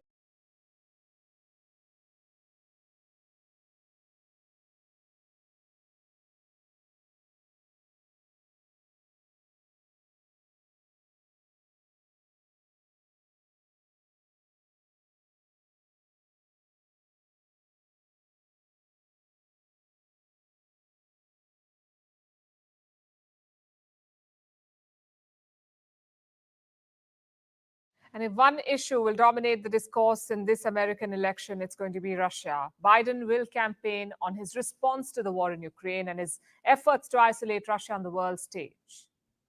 But the numbers tell a different story. Despite the war and sanctions, the Russian economy is still growing. In fact, Russia's economy has performed better than some of its Western rivals, especially the major players like the United Kingdom and Germany. Russia is doing better than them. So what's driving Russia's economic resilience? And why is the West lagging behind as sanctions hit Russia? Our next report explores. This is the ultimate humiliation. In December, a confident Putin faced the press. This was his first press conference since his forces invaded Ukraine. The Russian president was asked about the economy, and he shared a prediction. The most important indicator of economic growth is a growth of gross domestic product. By the end of the year, it is expected to be 3.5%. That's a good indicator. It means we have bounced back from last year's decline. The latest economic numbers are out. Last year, Russia's economy expanded by 3.6%. Putin was off by a mere 0.1%, but broadly, his prediction was on the mark. Since the invasion of Ukraine, the West has launched a campaign to isolate Russia, mostly through a slew of sanctions. But Russia's economy has shown remarkable resilience. The war gave Russia a boost.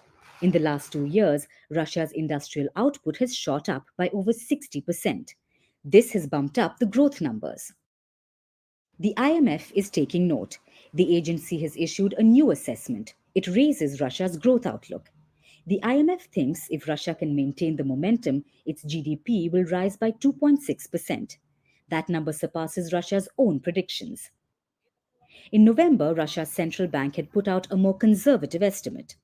it pegged Russia's growth to hover around 1%, 0.5% in a worst case scenario, and 1.5% under better circumstances. IMF numbers suggest that Russia could do better. For the Russian president, his country has prevailed over its Western rivals. The West predicted, as you know, recession, failure, collapse, that under the pressure of sanctions we would retreat, surrender, fall apart. I would like to show a well-known gesture, but I won't do that. There are a lot of women here. They won't succeed. For the moment, Russia has indeed edged ahead. Compare Russia's growth numbers with the G7, a group that Russia was kicked out of following the annexation of Crimea. Surprisingly, Russia outperforms every single G7 member. Russia's arch-rival, the United States, is growing at less than 3%. Japan and Canada's economies are expanding at less than 2%. France, Italy, and the UK, less than 1%. Germany is right at the bottom and in negative territory. Can Russia sustain similar levels of growth in the absence of a war? The jury is still out on that one. But for the moment, Moscow has managed to survive the onslaught of Western sanctions. From impeachment to inauguration.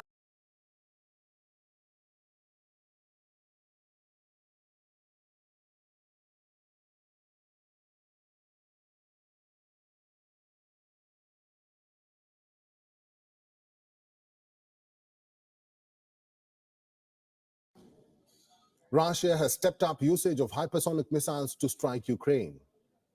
President Vladimir Putin describes the hypersonic weapon as invincible, but what exactly are they? We'll talk about that next.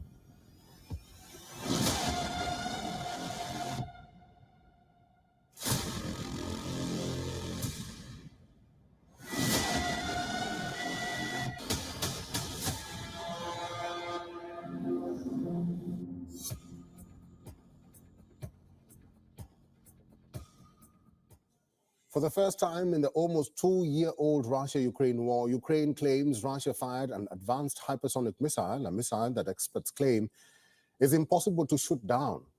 The Kiev Scientific Research Institute of Forensic Expertise has posted on Telegram that debris from last week's attack on the Ukrainian capital suggested the Russian military used a Zarkan hypersonic cruise missile. The footage shows the alleged missile wreckage with specific markings. The Kiev Institute completed a preliminary analysis of the missile fragments from the attack. The Zarkan has a range of 1,000 kilometers and travels at 9 times the speed of sound. Military analysts say that hypersonic speed greatly reduces reaction time for air defenses that allows attacks on large, deep, and hardened targets. The February 7th attack on Kiev killed at least 5 people and injured over 38 others. Ukraine's Air Force said that apart from Zarkan, Russian forces also fired 3 Iskander ballistic missiles and 4 Kh-22 cruise missiles. Although air defenses have brought down Iskander missiles in the past, Ukraine has reportedly not intercepted a single Kh-22 in the war so far. Analysts caution not to exaggerate the use of the Zarkan during the war, as it is a new and expensive technology. The big question now remains, how many has Russia produced?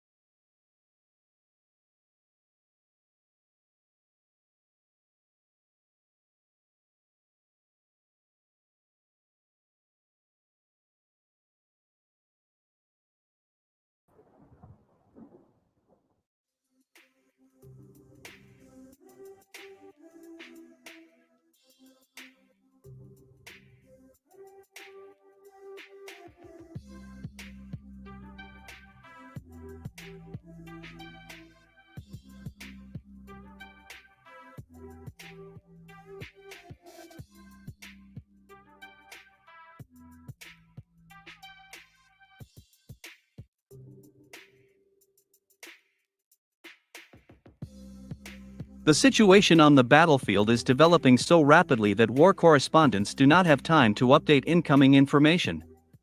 The retreat of the armed forces of Ukraine is recorded in almost all directions of the front. At the same time, war correspondents and experts note that the Russian army has not yet entered the phase of a full-scale offensive. Even the Ukrainian telegram channels are horrified to recognize the inevitable catastrophe that will befall the armed forces of Ukraine on the day when the Russian army decides to launch a full-scale offensive along the entire front line, using all its potential and power.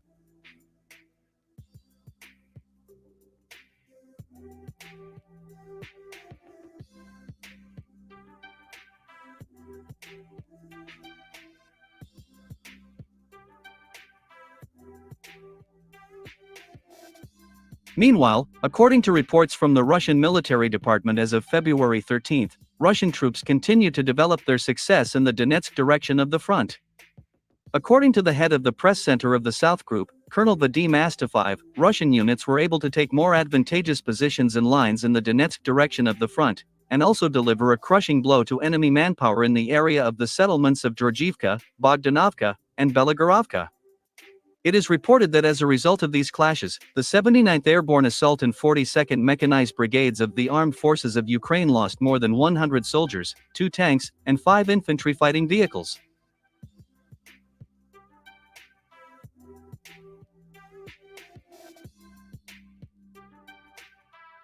American military experts from the Institute for the Study of War were also forced to recognize the successes of Russian troops in the Donetsk direction.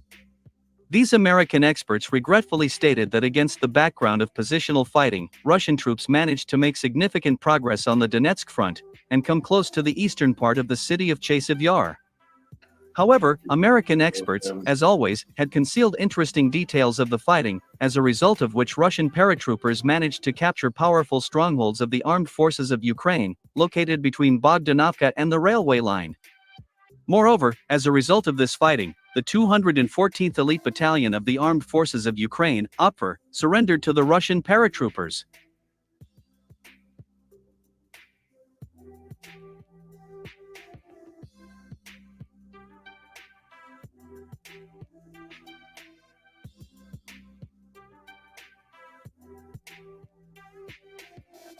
This elite battalion of the Armed Forces of Ukraine was created by the U.S. military in 2017. This battalion consisted of the most trained Ukrainian servicemen who had undergone thorough military training in NATO countries. The military training of these Ukrainian soldiers was so high that NATO even sometimes used that battalion during its military exercises as an imaginary enemy.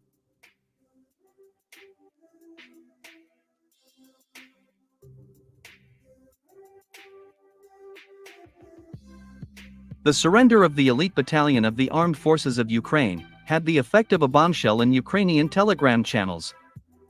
According to them, the motivation of Ukrainian soldiers has decreased so much that even such elite battalions as UPR began to surrender. Experts are confident that the surrender of the elite battalion of the Armed Forces of Ukraine will have a negative impact on the rest of the Ukrainian soldiers. Moreover, this fact also dealt a significant blow to the image of not only the new commander-in-chief of the Armed Forces of Ukraine, General Sersky, but also President Zelensky.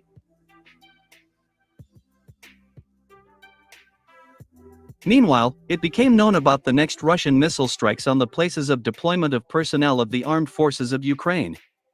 So, it became known that on the night of February 13th, Russian ballistic missiles destroyed the reserves of the Armed Forces of Ukraine in Seladovo and Korakovo.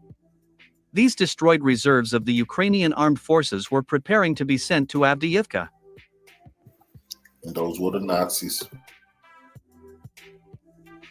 According to preliminary data, the missile strikes were carried out by 5 Iskander-M ballistic missiles with cluster warheads. Witnesses claim that the number of victims may exceed 500 people, as the strikes were carried out on a fairly accurate trajectory. Moreover, it is reported that 2 hours after the first missile strike, when other soldiers of the Armed Forces of Ukraine arrived at the site for parsing debris, another strike was inflicted on the same place. As a result, the number of victims doubled. At the moment, the Security Service of Ukraine has blocked all exits from these cities, in the hope of finding the spotters of Russian missiles.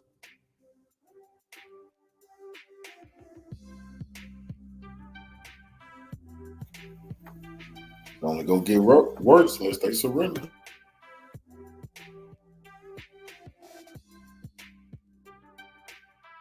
Ukrainian Telegram channels claim that Kyiv will not officially confirm the death of its reserves, as the disclosure of this data will finally destroy the image of the new commander-in-chief, who continues to send the last reserves of the Ukrainian army to Avdiivka.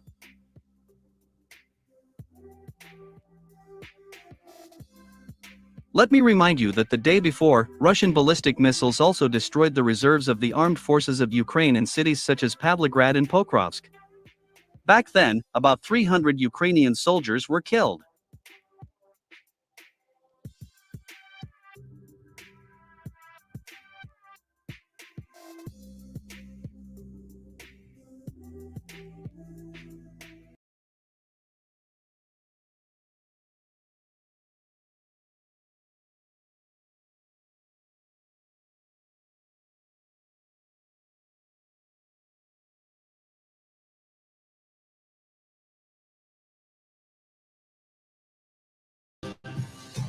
The Senate voted yesterday to advance more than $95 billion in funding to Ukraine on Sunday, though Republican opposition to the bill was fierce. Senator Rand Paul had some choice words for his colleagues.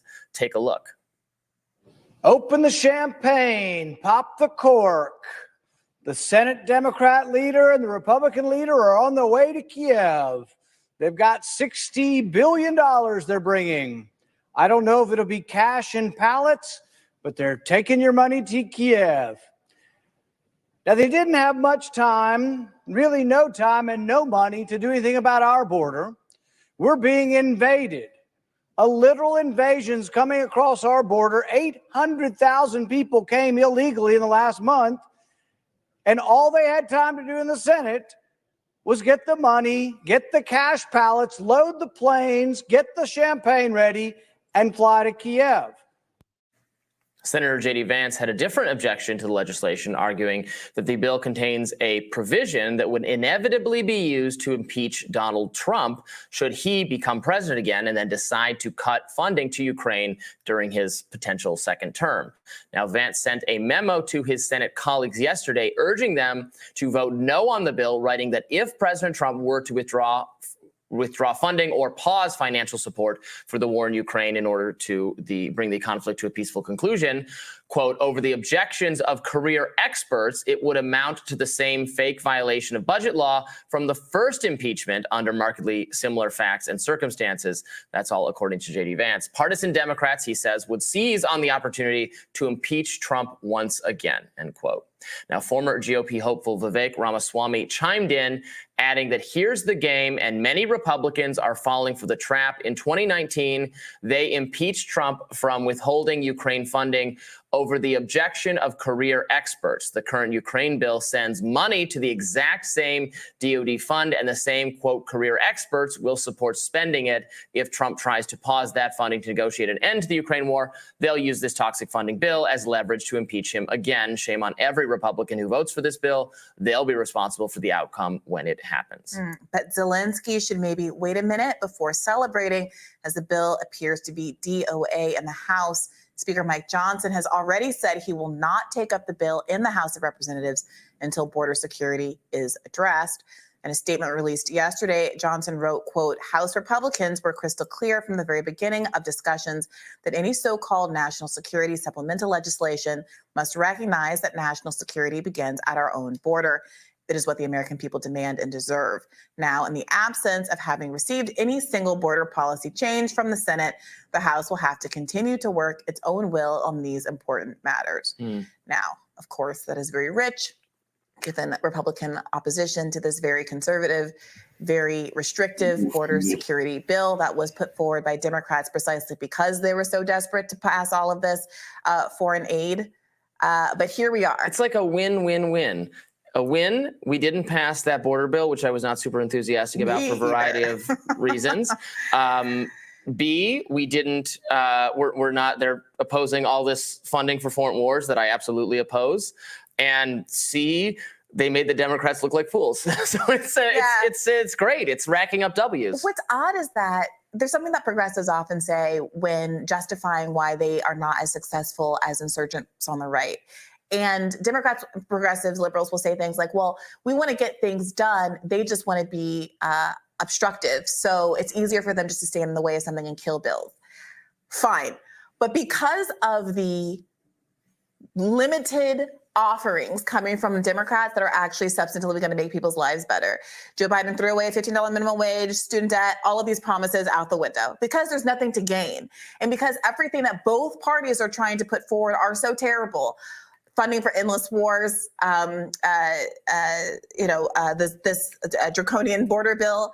I'm feeling very libertarian right now, Robbie. I'm feeling very much in alignment with you, where I just hope the whole thing stays gummed up until we have some change, some substantial change. I sensed us getting along much better this morning than I anticipated, since we were both in terrible moods this morning. But this is still not good for the American public. I mean, Joe Biden is out here crowing about inflation numbers being down, and that is true. But in these core areas, the core areas that frankly drive inflation, generally speaking, of housing, food costs, insurance, and health insurance and education, prices are still sky high. So yes, it is true that if you looked at one of those, remember when Biden was putting out those 4th of July ads that said, your corn on the cob is 5 cents cheaper than it was 2 years ago. Yeah, I think that is true, but it's not really translating to people's lives in a meaningful way. We're existing as members of a generation that's the first to be worse off than their parents. I mean, we all know the whole long litany of depressing stats that are facing the American public. I just see that Mitt Romney has called the $96 billion foreign aid package the most important vote we will ever take as U.S. senators. That's the most important vote, is to continue funding a doomed military effort. And that's not my subjective opinion that it's doomed. That is the opinion of our own military intelligence advisors.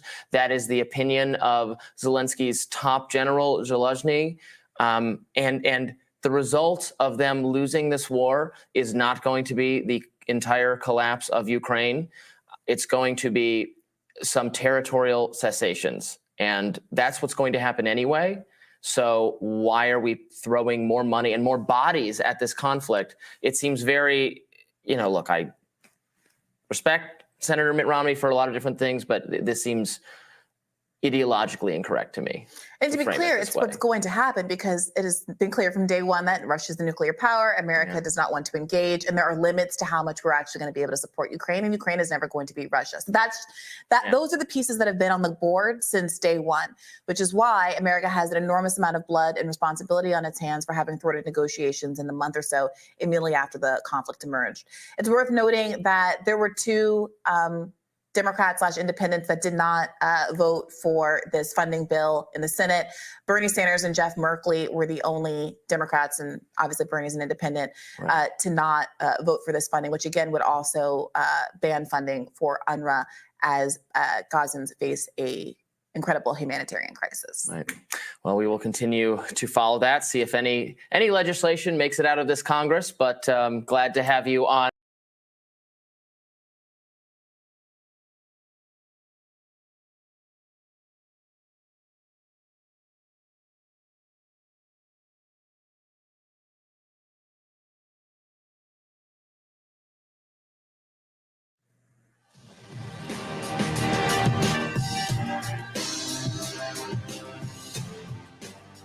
A rare win for the mainstream media, as it for once accurately covered the war in Gaza and how the Biden administration seems content on letting Israel have whatever it wants. NBC News reported that while President Biden may disparage Israeli President Bibi Netanyahu in private, forward-facing policy in the region hasn't changed a whit.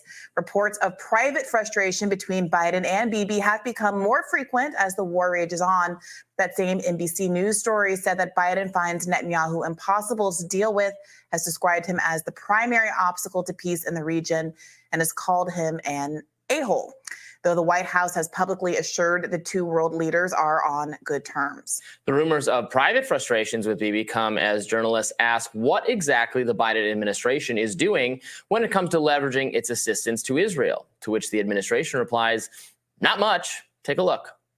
What levers have you used? So we have used diplomatic levers. The secretary that means the secretary and the president and you and Kirby and whoever else standing up and saying, wagging your finger and saying that that's not really leverage. We have engaged with them on at a multitude of levels at this administration, and as you look at the list that we just went through with Humera, we have seen them take steps at our urging that have had real tangible impact, but they have not been enough. But what levers have you actually? I think that when the United States of America stands up and says something publicly, it matters. If you say so. Whatever leverage the U.S. government is using certainly is not legislative. The Senate voted 66 yeas to 33 nays to advance a bill banning unrefunding while making an exception for Israel funding and imposing stricter oversight over funding for Gaza. Speaker Mike Johnson threw cold water on that plan, releasing a statement yesterday urging the Senate to focus away from funding foreign engagements and instead focus on our own borders. Johnson wrote, quote, House Republicans were crystal clear from the very beginning of discussions that any so-called national security supplemental legislation must recognize that national security begins at our own border. It is what the American people demand and deserve. Now, in the absence of having received any single border policy change from the Senate, the House will have to continue to work its own will on these important matters. Yeah. So look, on one level, Johnson is full of malarkey. He just shut down the border deal of his dreams. And now they're just doing all this posturing because they think they've all but said very explicitly it doesn't help Trump in this election. Brennan, they're using the border as an excuse to prevent funding for foreign wars. Don't you agree with that policy? I'm happy. On the perfectly happy. What I was going to say on the flip side of that is that God bless that there's a backstop that's happening in the Senate here for their own Machiavellian political reasons that's preventing enormous amount of aid going out the door to a country that we have to remember the ICJ just decided was plausibly committing a genocide. A country that just implemented what has been called the Super Bowl massacre the night before last, where there was the last huge civilian population in Gaza, 1.5 million people who were raided and attacked their 10th city after having been told this is a safe place to go and this is a safe place to reside.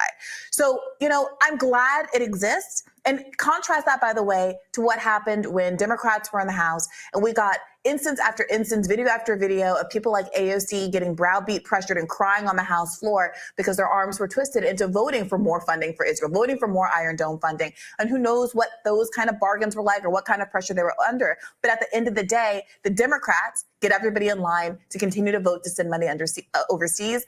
And through whatever machinations happened over the course of the last year with a McCarthy ouster and what have you, we now have Republican leadership in the House, which is putting a stopgap on this stuff. Yeah.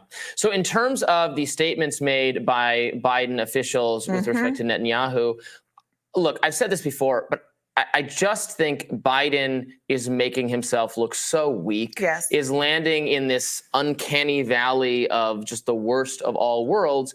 We could just say, we agree with what Israel's doing, or we don't like it, but we think it's necessary and we support it and we're funding it because we think this is tied to our own national security interests. They could make that claim.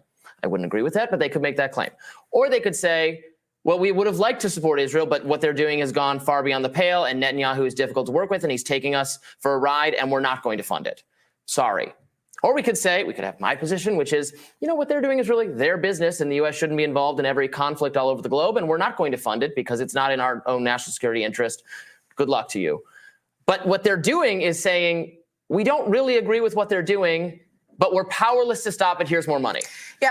Who does that please? Yeah. What's especially perverse about this is that 27,000 plus people have already been killed, right? So remember, we got to this place through as we got to this place, we had multiple instances of spokespeople standing at a podium just like that telling us, well, that Israel has a right to self-defense. Israel has just experienced the biggest loss of Jewish life since the Holocaust. Israel is our ally. Israel has a right to self-defense. And it was clear as day to any reasonable observer who understands the history of the region and the pattern of Israel's excessive retaliation to attacks, that we were going to very quickly get to a place where nothing that Israel was doing could be characterized as self-defense. Knowing that was going to come, the Biden administration should have put some guardrails on and said, Look, I would have recommended none of this be allowed, right? But even if you're from the position of the Biden administration where you're going to say, I'm going to let them get an eye for an eye, pound of flesh, or whatever biblical metaphor you want to use, to say, we're going to cut this off you get 3 weeks, you get a month, you get 5,000 deaths, you get 10,000 deaths. You got to keep your civilian to Hamas kill ratios within these bounds of typical warfare. But once you eclipse that, you're off the teat, you're off the funding teat. That didn't happen. And now we're so far over the line that all of the excuses that were once used to justify getting to this point expired months ago. When you have 12,000 children dead, when you have graphic videos of a 12-year-old girl dangling from a wall with her legs being stripped off from the night when Americans were all watching the Super Bowl, when you have every single university in Gaza destroyed, when you have 16 cemeteries desecrated, you've gone way over the line, and there's literally nothing you can say. So that's why you look weak, because at this point, there is nothing you can say, and the public starts to ask the question, well, why wouldn't you have stopped this earlier? And why is the most you can do is to put out these statements to the press to try to make it look as though there's this moral gap between you and Bibi. Oh, I'm telling him behind the scenes. I'd really prefer that he not, without using any of the levers at your actual disposal to prevent him from dropping the bombs, which literally have the English names of American manufacturers on the bottom of them. And this is someone we're ostensibly close with, that we've been described as the key U.S. ally in the Middle East. And if we can't get him to do what the Biden administration claims it says it wants him to do, which is in some sort of way rein this in. He won't do that. So how can Biden be trusted? Right. We support a two-state solution and they don't. How is Biden ever going to get someone like Vladimir Putin to play ball, or Xi Jinping, if we can't even get ostensibly our best friend, is how they're described by the administration, and they don't and Biden is not respected enough, or the U.S. government at large, the taxpayers are not respected enough by a key ally. I think that's very frustrating and makes the administration look weak, regardless of what your feelings are on the conflict itself. And kudos to the journalists that have been asking these questions. There was another exchange just yesterday with John Kirby where he was asked, has Biden threatened to strip aid to Israel? Really concretely, good question. Has Biden threatened to strip aid to Israel if they advance a Rafa operation that doesn't account for civilians? Caveated up the wazoo. They can do it, but they got to account for civilians. Reasonable question. John Kirby, we are going to continue to support Israel. They have a right to defend themselves against Hamas, and we're going to make sure they have the tools to do that. Yeah. But I mean, that's a clearer statement. You disagree with that statement, obviously, but that, if they consistently take the position that we support Israel, we are on Israel's side, and Israel can continue doing whatever is necessary to defeat Hamas, and Hamas is not defeated, so this will continue until Hamas is defeated, that at least makes some internal sense. But then when they undermine their own position by saying, but Netanyahu is privately an a-hole, and we actually don't want him to continue until Hamas is defeated, we want him to stop at some time short of that because the too many casualties are making people in our own Democratic coalition upset with us, and it's imperiling my reelection. And like that's the part where I'm like, okay, well then you just look kind of incompetent. Right. Well, it's not about what I think. That's not the issue here. The issue is that half of U.S. adults think that Israel has gone too far, and big majorities believe that there should be a ceasefire. That's Biden's concern, not what little me sitting here on this news program happens to think. But stick around. We have more Rising.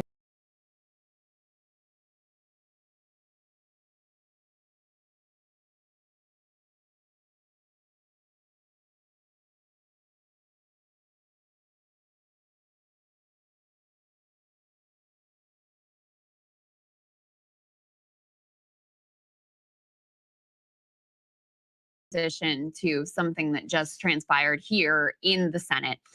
You had two senators, Democratic senators, who traveled to the region to evaluate the aid distribution. And they were basically shocked and horrified. And they also were debunking the Israeli propaganda, the Israeli lies about how, oh, we're doing everything we can to get humanitarian aid. And they said, no, you're not whatsoever. You're throwing up all these roadblocks to make it impossible to get sufficient aid into Gaza. People are literally starving to death. And so what we're really, for a sort of run-of-the-mill, standard issue, liberal Democratic senator, quite extraordinary comments made last night. He said, number one, he has confirmation that kids are now starving to death in Gaza, per Cindy McCain, who's the head of the World Food Program, which is interesting in and of itself. But per Cindy McCain, kids are now starving to death. And he says clearly and unequivocally, this is a war crime, and the people who are doing this are war criminals. Let's take a listen to that. Madam President, I want that to sink in. Kids in Gaza are now dying from the deliberate withholding of food. In addition to the horror of that news, one other thing is true. That is a war crime. It is a textbook war crime.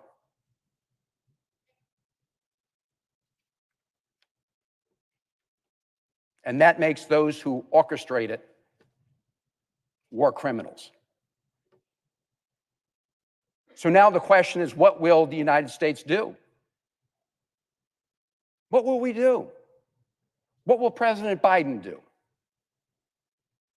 President Biden must take action in response to what is happening. His comments very forceful there.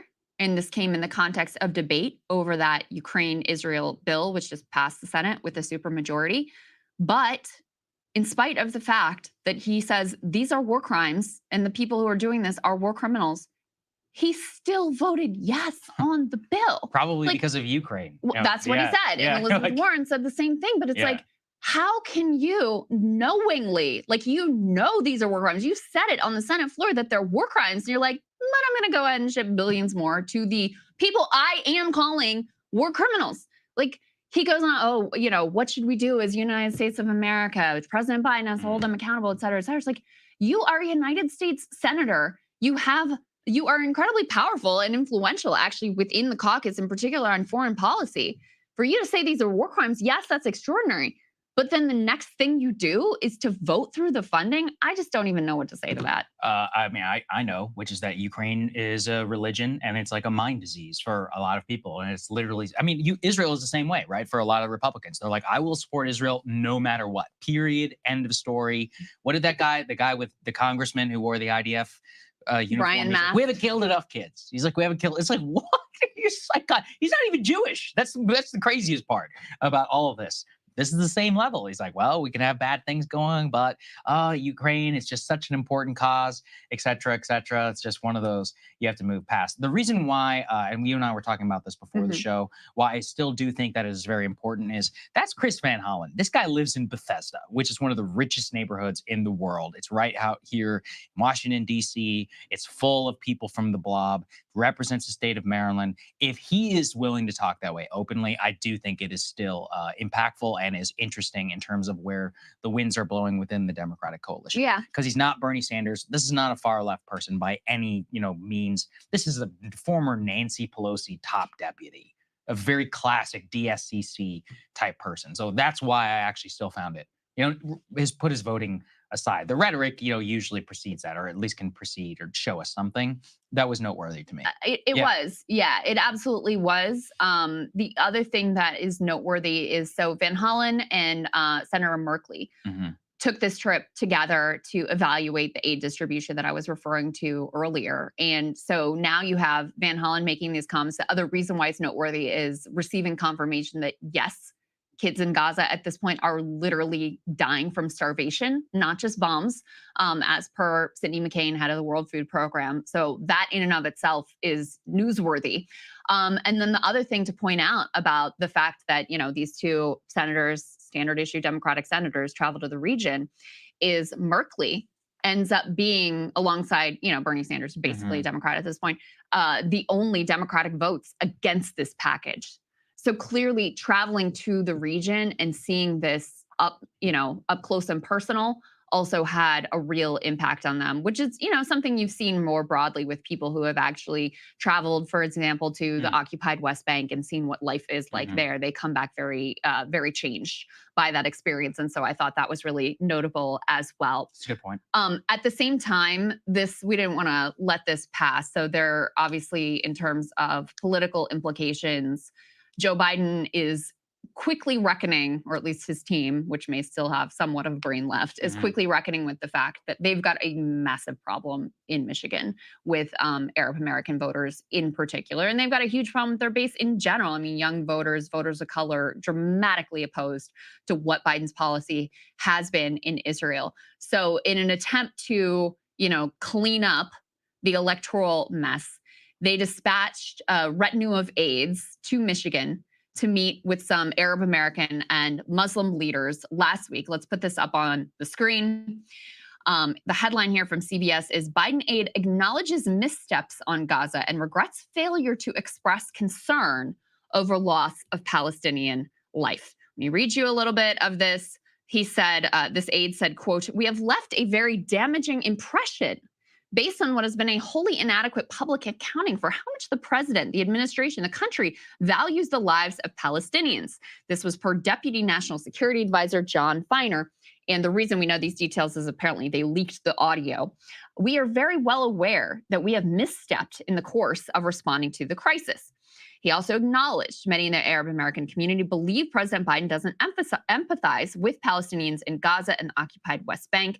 In the closed-door meeting, Feiner expressed regret over several specific instances of the administration's response, including a failure by the U.S. to publicly condemn remarks made by Israeli Defense Minister Yoav Gallant, the ones where he called Palestinians animals in human form. "We did not sufficiently indicate that we totally rejected and disagreed with those sort of sentiments out of a desire to sort of focus on solving the problem and not engaging in rhetorical back and forth with people who in many cases I think we all find somewhat abhorrent." He also expressed regret over a statement made by the president on the 100th day of the conflict. The statement spoke to the plight of Israeli victims of the initial Hamas attack, including those taken hostage, but did not speak to Palestinian civilians killed by the Israeli response. Quote, "There is no excuse for that. It should not have happened. I believe it will not happen again, but we know that there was a lot of damage done." He referred to that damage as a very, very big hole. I mean, noteworthy to me in this saga is the fact that there's no regrets over the actual policy. They seem to think this is all like a messaging issue. Like if they had just acknowledged Palestinians in the 100-day message, then people would be cool with the policy. Or if they'd like, you know, put out another little leak to the press about how they didn't like Yoav Gallant's comments about humans in animal form, maybe everything would be fine. There's clearly no acknowledgement that the actual policy itself is the issue that people have with the administration, not necessarily the packaging of the policy, but the actual substance. Yeah, the polling really bears that out too. We can put this up there on the screen, which shows that the half of US adults now say that the military response has gone too far. You can actually compare it from the previous numbers and see a pretty substantial increase in the number of US adults, rising from November of 2023, where there's 40% said they did, to now 50%. So you have 50% of US adults overall who are saying that the Israeli response has gone too far.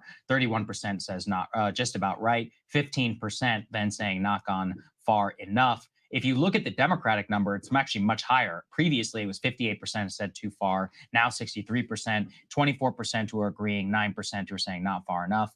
Amongst independents, the other number that matters obviously for the election, you actually see the number rise to 52%, and then 28% at the about right, and 12% not far enough number. So the flip from the independent voters on their view at a minority, basically a balance between too far and about right, from a couple of months ago to now, that's the big story to me amongst the independents, and then obviously amongst the Democrats as well. So you got 2/3 of Democrats and about half of independents, just demonstrating where if the trend line is going to continue this way as we go all the way into November, I mean, it's a lot like the Ukraine story. It's, you know, people get caught up in something and then reality starts to set in. And then after a while, especially a year and a half, 2 years or so into something, which is around a year is about where we would be, you know, on November 5th.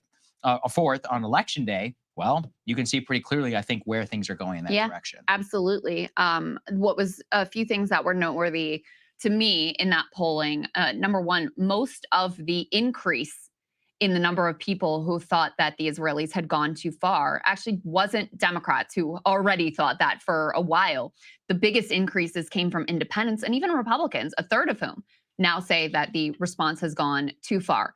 That was really noteworthy. Also, if you dig into some of the details of this poll, you can see the problem that Biden has with some really key parts of his base, and why this isn't just a Michigan problem. It's not just an Arab American problem. It's not just a Muslim American problem. About 6 in 10 non-white Democrats disapprove of how Biden is approaching the conflict.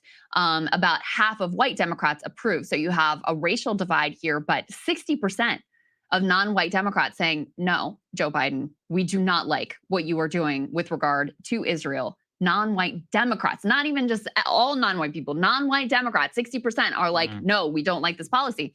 7 in 10 Democrats under 45 disapprove. 7 in 10. That is the opposite of the attitude of older Democrats, among whom nearly 6 in 10 approve. So the biggest divide on this issue is a age divide. 7 in 10 Democrats, so 70% under 45 saying this is horrifying. And we've shown you the polls in the past where a majority of Democrats now say Israel is committing a genocide, and another 30% are not sure and think they may be committing a genocide. So, that is the context for understanding why it would be insulting that this administration official goes to Michigan and says, well, we've just left a very damaging impression. No, we have a very accurate impression of exactly what your policy is. The problem isn't the impression that's been left. The problem is the policy itself. And until you change that, you can kiss, this is incredibly demoralizing to so many parts of your base, and not just one little narrow constituency in Michigan that potentially you could make up with suburban women or something somewhere else in the state. That's a very good point, Crystal.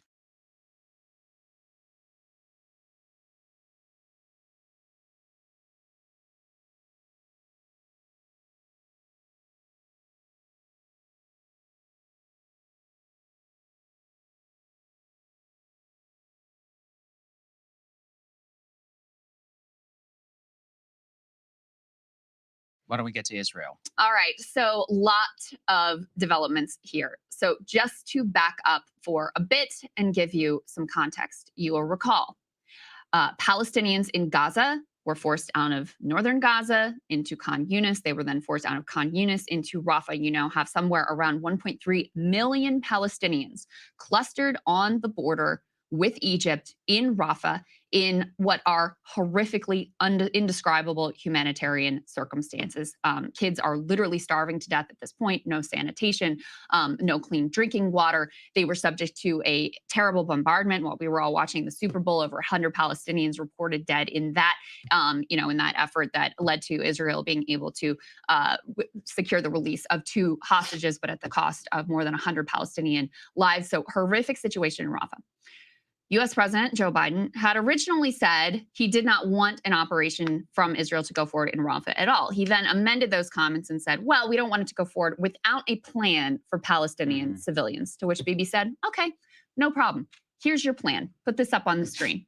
They want us, the United States of America, to pay for tent cities for Rafah evacuees.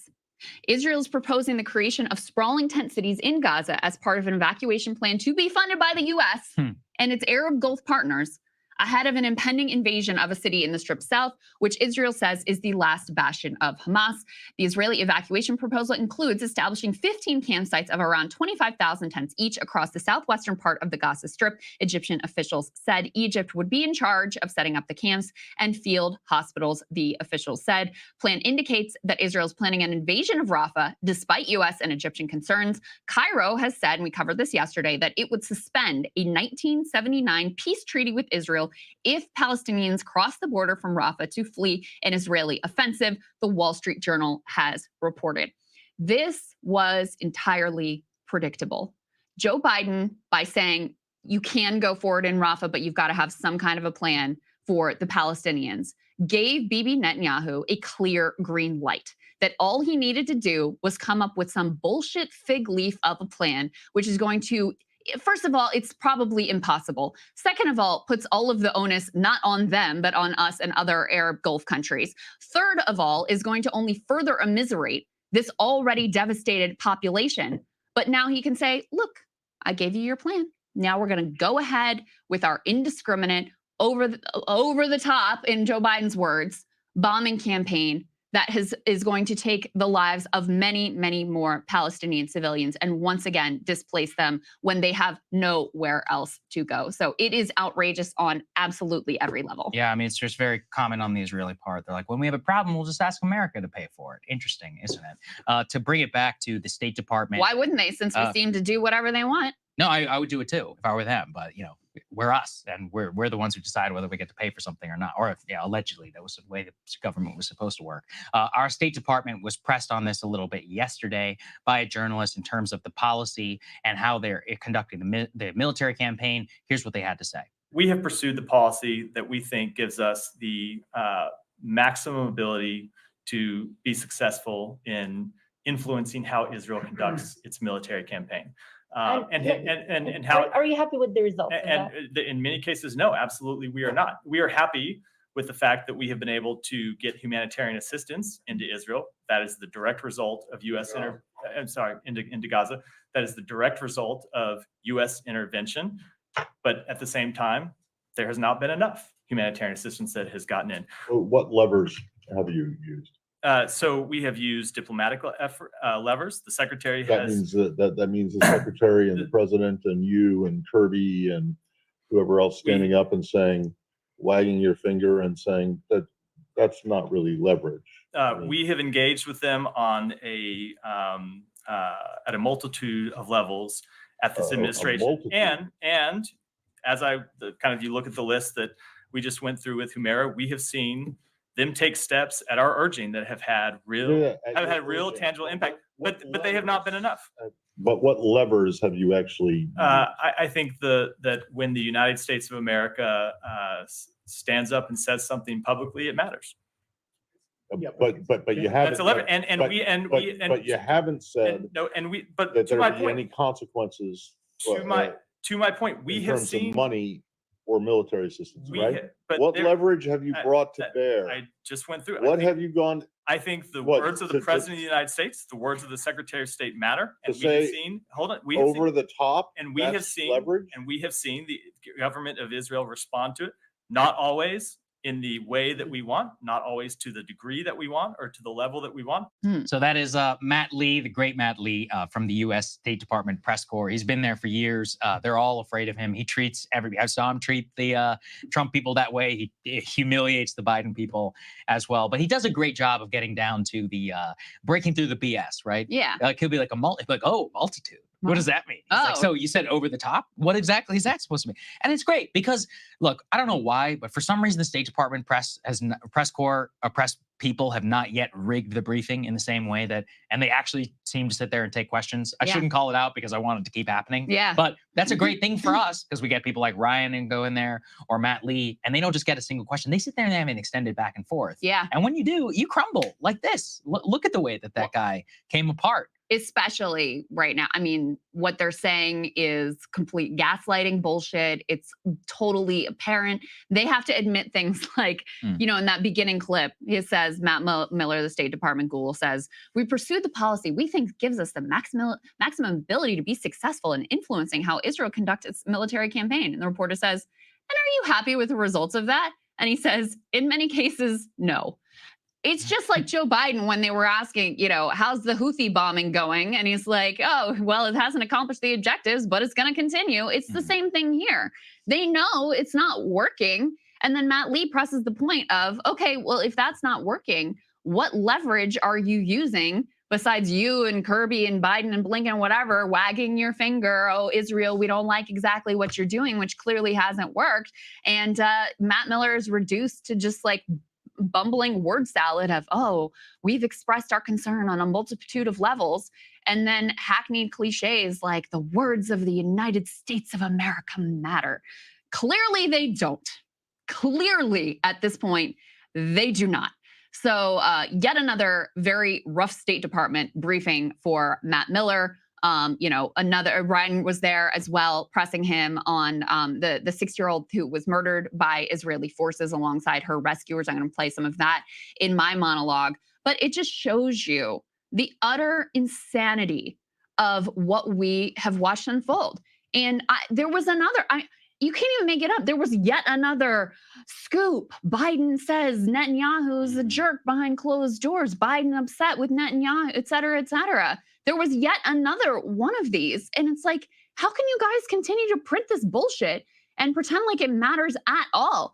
And for the Biden people who think that these leaks are somehow benefiting them, it doesn't. It just makes you look weak and pathetic. And Bibi is happy to stomp all over whatever little concerns you leak to the press about what he's doing, and happy to throw in your face some preposterous, cruel, inhumane, and outrageous plan for us to set up tent cities for Palestinians who are going to be forced out of Rafah by yet another round of insane and outrageous bombing. So that's where we are. Now, I did want to cover this because I think it's important to, put some caveats in here about just how imminent this potential Rafah offensive is. We already had this very large bombing campaign that the Israelis described as a diversion for their hostage rescue. So basically they had to murder dozens, potentially more than 100 Palestinians in order to rescue their 2 hostages. But they say that's not the real offensive here. They're planning something much more vast.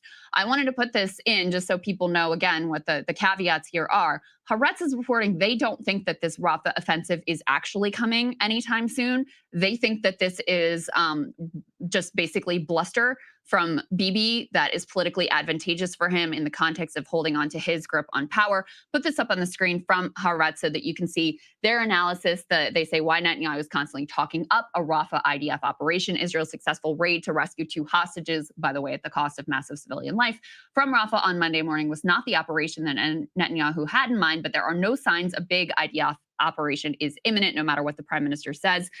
They point to the fact that they say the IDF's deployment in the Gaza Strip is the smallest it's been in over 3 months, with just 5 brigade combat teams who are mainly fighting in Khan Yunis. There are no signs of other brigades mustering near Rafah on Gaza's southern border. Nearly all the dozens of reserve battalions that took part in the previous stages of fighting have been demobilized and are now back home. One of the regular armored divisions has been sent to the northern border. The IDF is unlikely to launch a major Rafah operation while an entire division, 4 brigade combat teams, is still fighting deep in Khan Yunis. So I just wanted to put that out there. You can make of it what you will, but at least some Israeli analysts, who, by the way, Haaretz, very skeptical of Netanyahu, et cetera,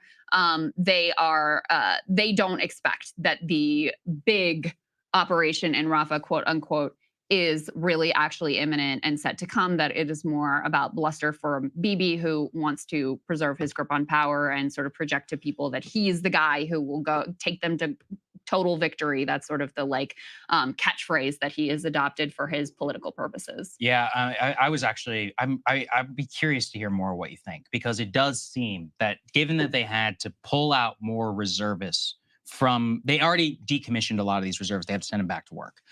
They don't have a decent enough fighting force. Even the ones that they do, professional soldiers have covered themselves in glory. I think we could say that.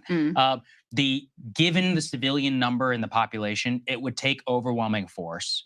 The other thing is when you pair it with the video that we played of Biden and King Abdullah talking about a hostage deal, it could be, do you think that this is pressure to try and achieve some sort of short-term hostage deal?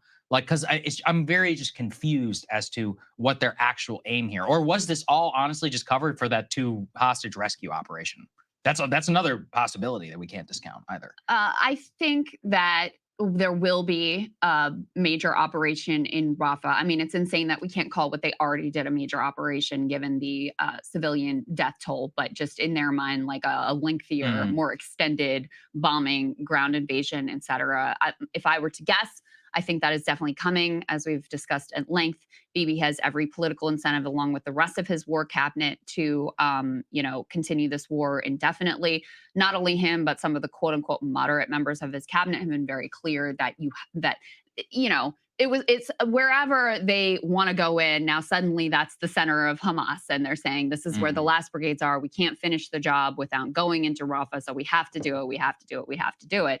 So I think because of the unequivocal nature of that rhetoric, they are going in. It's a question of when. And, to that, I have no idea. This analysis makes sense to me that they aren't really set up to do it right now. That just gives them time to sort of drag things out even longer, maybe engage in some more of these attempted hostage rescue missions to keep feeding the Israeli public at least something, you know, to keep the war effort going and keep their hold on their positions right now, because still the Israeli public, I mean, their issues with Netanyahu aren't my issues with Netanyahu, but they despise him and basically want him gone. That's a good point. So I think it's only a matter of time, but you know, as to the timing, I can't really say at this point. You did mention, let's go ahead and play that, the Biden met with King Abdullah. There were previous hostage talks that seemed to fall apart. Hamas wanted the complete end to the war in 3 phases. The Israelis want to continue the war. The U.S. wants to continue the war effectively. So that was kind of a non-starter. Now they're floating some modified version of the deal that would lead to 6 weeks cessation in fighting. Let's take a listen to what they had to say. The United States is working on a hostage deal between Israel and Hamas, which would bring an immediate and sustained period of calm to Gaza for at least 6 weeks, which we could then take the time to build something more enduring. Over the past month, I've had calls with Prime Minister Netanyahu, as well as the leaders of Egypt and Qatar, to push this forward. The key element of the deals are on the table. There are gaps that remain, but I've encouraged Israeli leaders to keep working to achieve the deal. The United States will do everything possible to make it happen. I also don't know what to make of this, whether this is real, whether it really has a shot. Bibi, under a lot of pressure from the most psychotic elements of his governing coalition, not to do any sort of a deal at this point, especially not one that involves the release of any significant number of the Palestinian prisoners that they are holding. So whether this deal has any better shot at success than the last one, I genuinely just have no idea at this point. I guess I'm kind of skeptical, given the way that the last negotiations fell apart.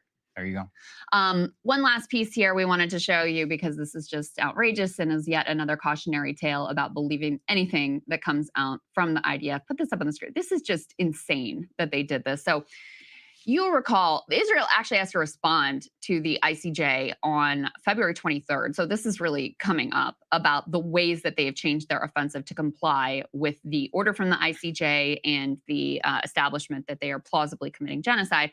Part of that is an effort to, oh no, we really are shipping in humanitarian aid. And so the official State of Israel account, I'm reading now from this, what is he, with the BBC reporter who's been doing a great job tracking lies and misinformation from, both Israelis and from Hamas and people who are, supporting the Palestinians on the side. The official State of Israel account has posted this video saying it is facilitating aid into Gaza.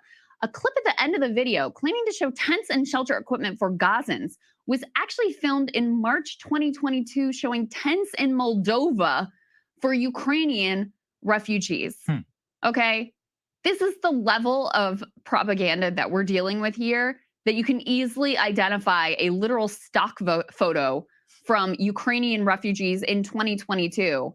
And the State of Israel account is happy to tweet this out as evidence of their benevolence. It really is quite incredible. And yet it's the sort of thing that, just given the amount of propaganda we've been subjected to, could easily get lost as well. Yeah, of course. That's why, I mean, look, again, this is a confirmed thing. This actually did happen. It's not such some random account, that we pulled. We used his disinformation. He's actually done a good job of debunking many things on either side. So it's not like a selective person that we're pulling either. No. Just, it's just crazy, especially if we loop it back to the fact that they're trying to create this like fake image about an option, but then for a humanitarian option.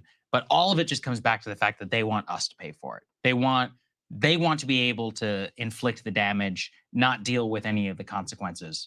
And I mean, this is a conversation we've had here a million times, but this is just not how it works. Like, you can't just go in, break it, think that you can just absolve yourself completely. Even if we did pay for it and all that, it's not like the security ramifications and all the fallout from the future will not come back to impact Israel. Hey guys, if you like that video,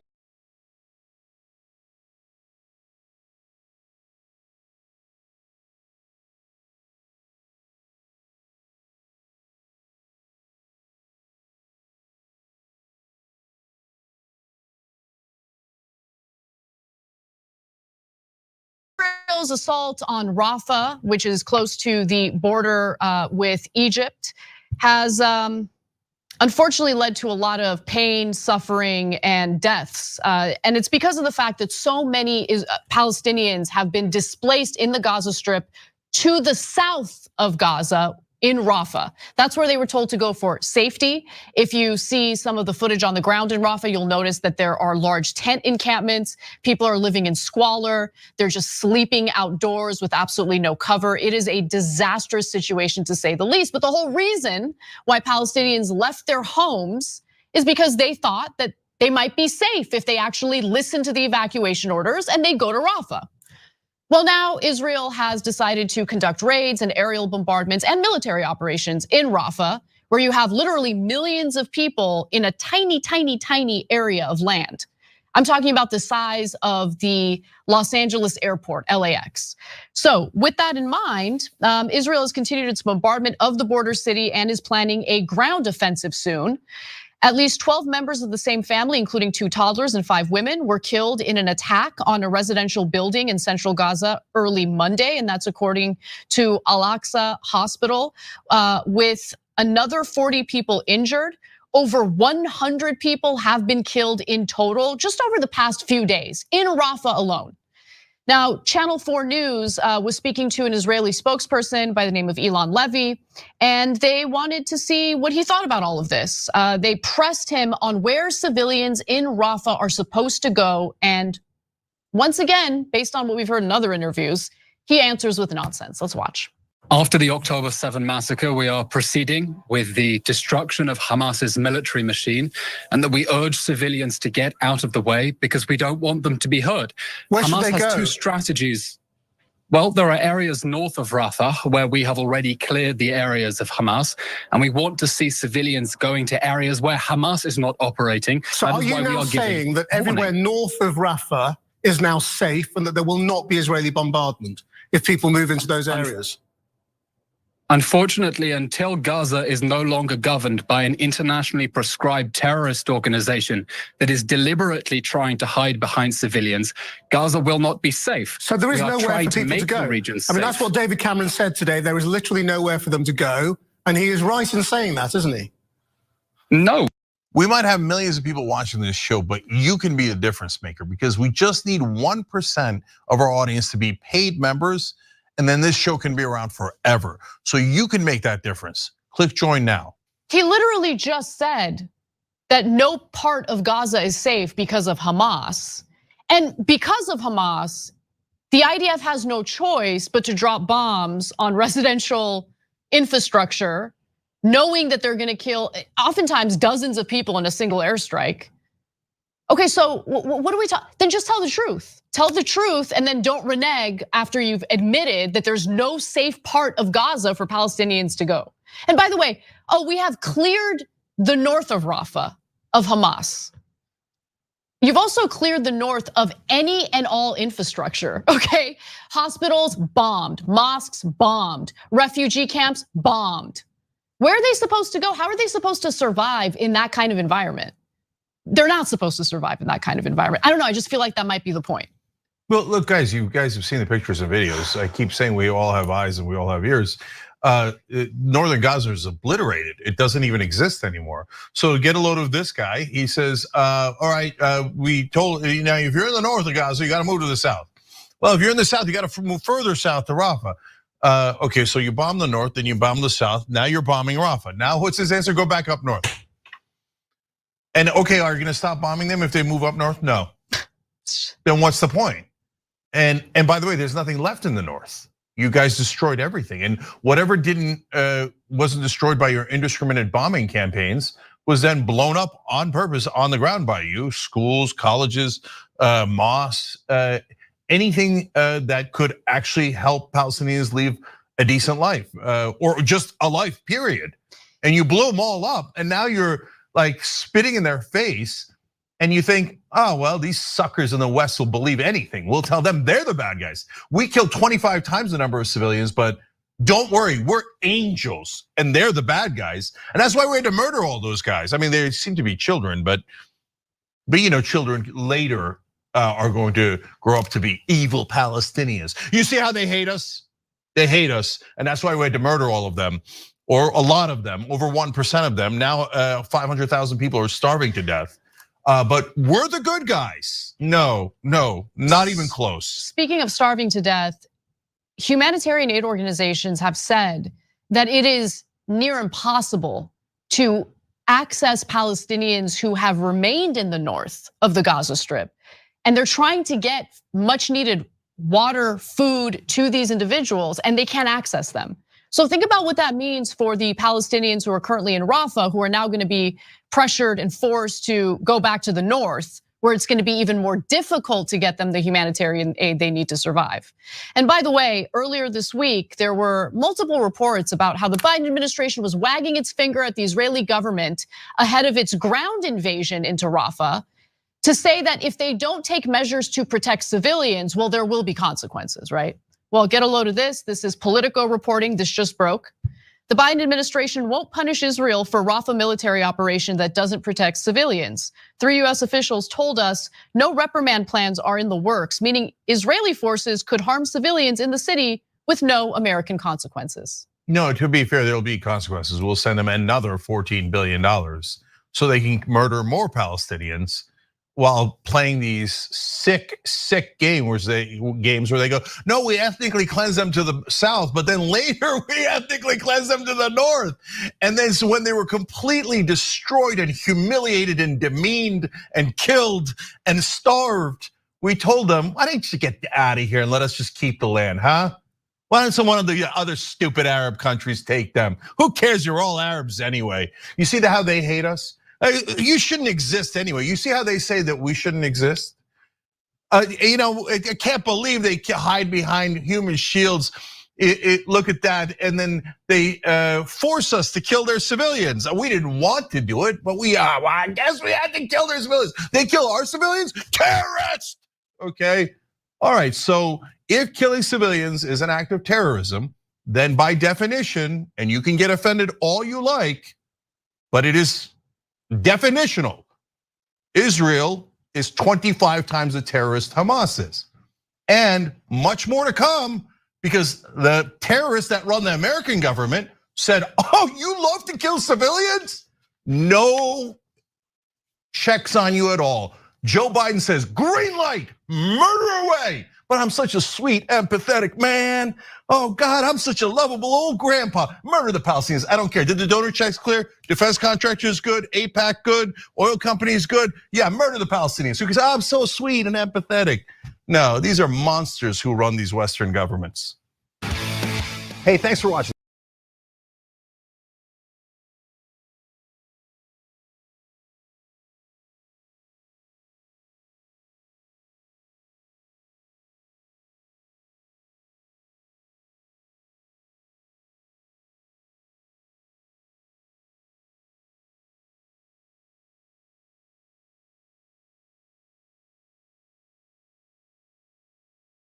Well, tonight on the podcast, ladies and gentlemen, we have bishops and other pastors in Atlanta that's uniting. Now, are they uniting to say, hey, we need to make sure the homeless in the Black community is off the street?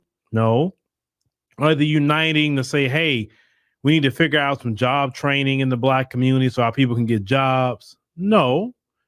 Are we trying to deal with the sick and shut in? No. These pastors and bishops are uniting. And why are they uniting? So Black people could make sure to get registered to vote, and uniting, of course, for Black folks to vote Democrat. And you know exactly that's what their push is. But let's go ahead and roll this, short clip. But we need to go into this because me personally, the Black church has been a big stumbling block for the Black community. Leading bishops with the African Methodist and Christian Methodist Episcopal churches took to the steps of the Georgia state capitol today to announce a historic partnership.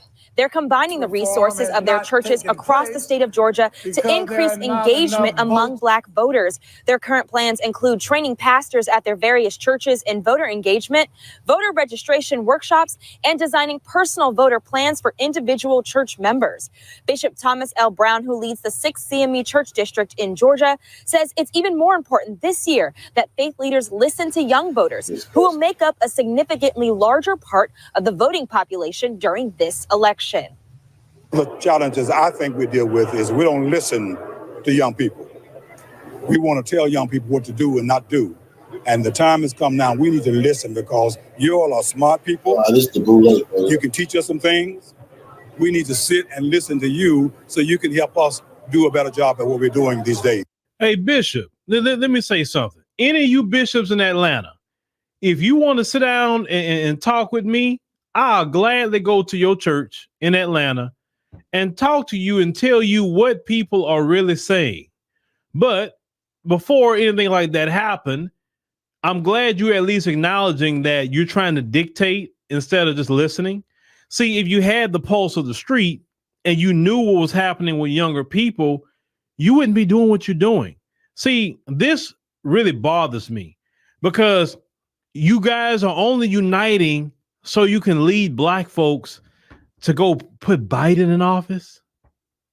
Now, if you're supposed to be reading that Bible teach you that you're in the world, but you're not of the world.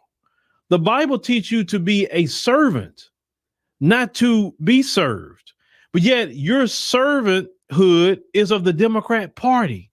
And you want to take our people who have got nothing from the Democrat Party, nothing at all. Now, you churches get stuff from the Democrat Party.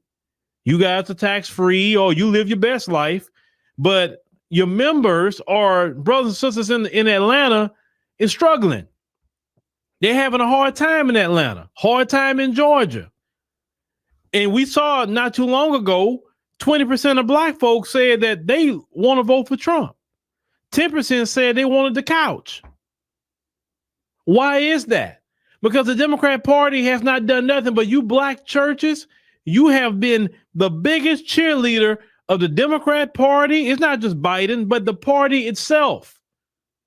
You do not unite to do anything else but serve up the black community to the Democrat Party. And then, okay, pastors, bishops, let's say you get all these people to vote for Democrat. And then black folks don't get nothing out of it. Black folks seen what happened the last time.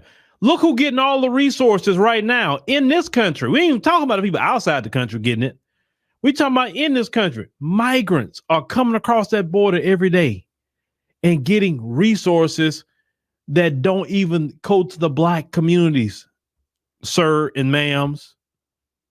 We don't even get it. What are you guys doing? See, you have failed before you even got started. You're not at the state capitol to be fighting up against gentrification. You're not at the state capitol to be talking about black people having all the opportunities and the funding for businesses, funding to fix our neighborhoods. You're not fighting for anything like that. You're over there at the state capitol talking about getting us registered to vote. And you know good and well is to vote Democrat. The black church has been the biggest traitor to the black community. Y'all have, as a collective, have sold us out. Election after election after election. You don't call out anything that the Democrat Party has done. Why aren't you talking about reparations? Black church. Now all of a sudden y'all talking about Israel and Palestine. And I say, look at that. You talking about something that has nothing to do with black America. Why aren't you talking about the reparations? Why aren't you talking about mass incarceration? That's the different things that we should be talking about. But no, we're not talking about that. I want y'all to see the black politician and the black preacher. They have been a part of the selling out and sabotage of black America.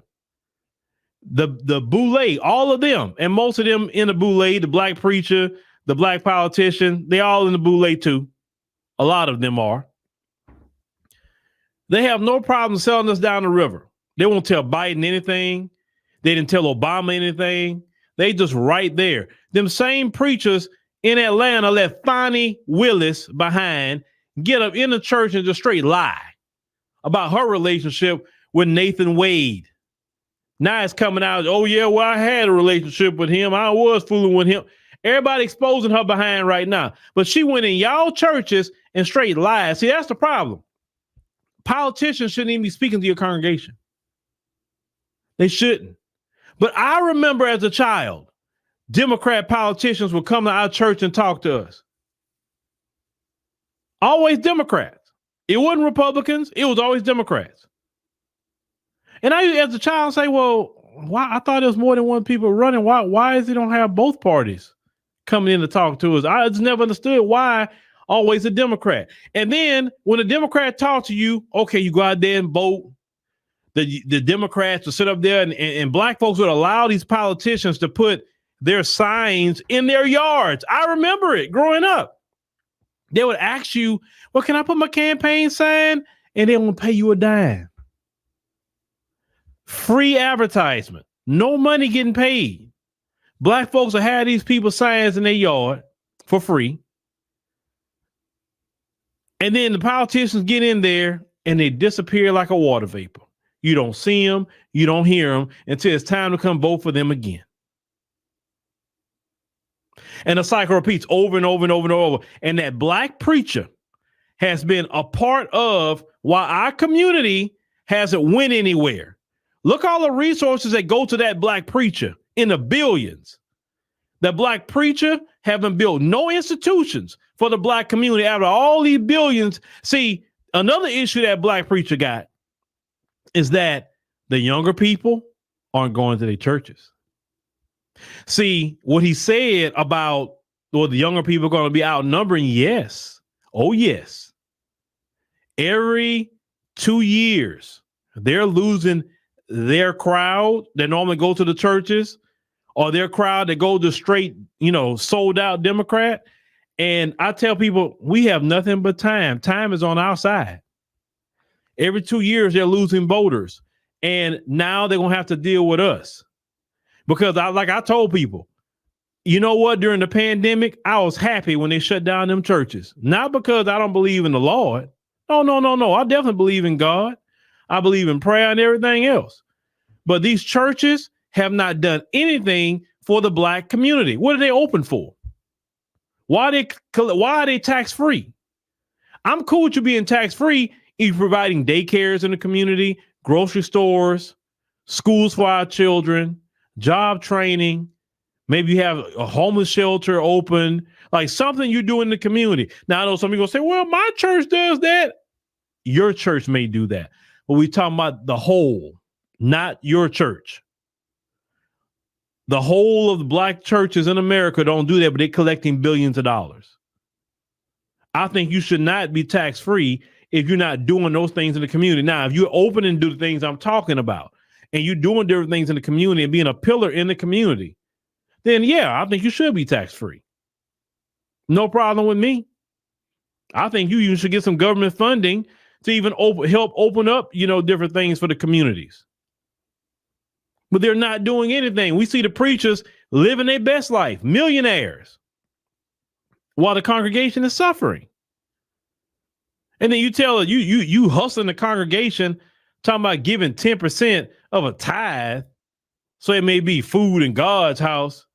God don't eat your food. God don't need your paper money. Like when has God became broke? God's not broke.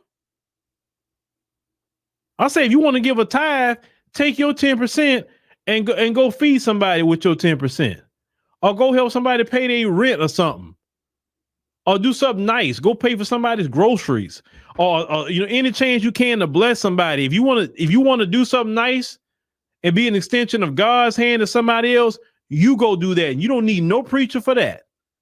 You say, look, okay, I'm gonna take my $200 and you know what? I'm gonna go buy somebody their groceries that's in front of me today. And you see a family like that and say, hey, I'm gonna pay for their groceries. That's being an extension of God's hand, not giving it to that preacher. Trust me, that person in the grocery store will appreciate you doing that a lot more than you giving that to that preacher that's trying to sell you out to a Democrat, that who's not doing nothing for black people. These black preachers don't talk about the anti-black hate crime bill. We talking about the whole. We're not talking about the few, because there are a few that talk about it, like Bishop Talbot Swan, people like that. I'm not talking about brothers like him or sisters like him. I'm talking about the whole. They're not talking about reparations. They're not talking about gentrification. They're not talking about the migrant crisis. They're not talking about anything that's beneficial to black people. So that's why I'm saying, like let them eat cake. Well, why are we going to sit up here and go listen to a sellout? I mean, seriously, at this point. That's why I like the younger generation. And when they say the younger generation, they mean the under 50. The under 50 crowd, I know I had some brothers and sisters say, man, I'm 53. I ain't with that. I'm 55. Man, I'm 60. I ain't with that crap. And I'm not talking about you brothers and sisters. I'm not talking about you. If you're listening to us over here, you're not part of that crowd, obviously, because you won't last long here because you're not going to like it. So if you're a person that's 65, 70, and you here and you agree with what we saying, we're not talking about you, brother or sister. We're not talking about you. And I ain't got no issue with you.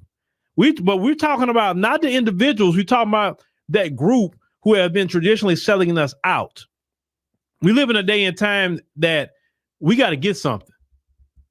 If we don't get nothing as a community, we're done as a collective. Now, individuals will be okay, certain individuals, but it doesn't do good if individuals are doing good, but the whole is bad off. That doesn't make us feel good if we doing good, but the rest of our community is doing bad. And we know we're being sabotaged, and that black preacher is part of the sabotage in this nation. Brothers and sisters in Georgia, you got the right idea right now. These Democrats don't deserve. They had you get out there and go vote for Raphael Warnock. What you got out of that? And shout out to Atlanta. I love going to Atlanta. Anytime I'm in the airport, I talk to brothers and sisters. I love going out there to Atlanta. Shout out to Atlanta. What have you got from Raphael Warnock? What you got? From what I see, you got nothing. They had y'all go out there and vote for Ossoff. I think that's his last name. What you got out of him? Nothing. You don't have got nothing out of these people. Not a freaking thing. But yet, you supposed to go out there and put more Democrats in office? Man, the worst thing you can do is listen to the black preacher, because he's not even following God's word. And stay out of politics. He should be talking about God's politics.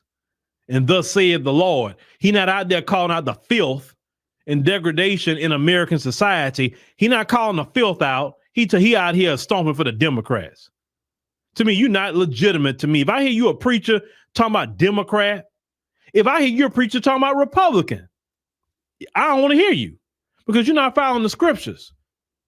You're supposed to be out here calling out the evil, doing good in the community. And one thing about you preachers, you scared to call out the evil.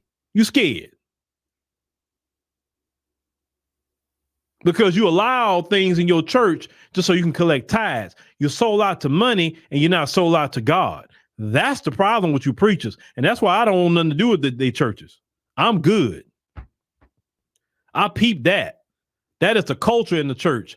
When I see you afraid to call out sin and unrighteousness because you're afraid your member's going to leave and you're looking at it as, well, that's money leaving this church.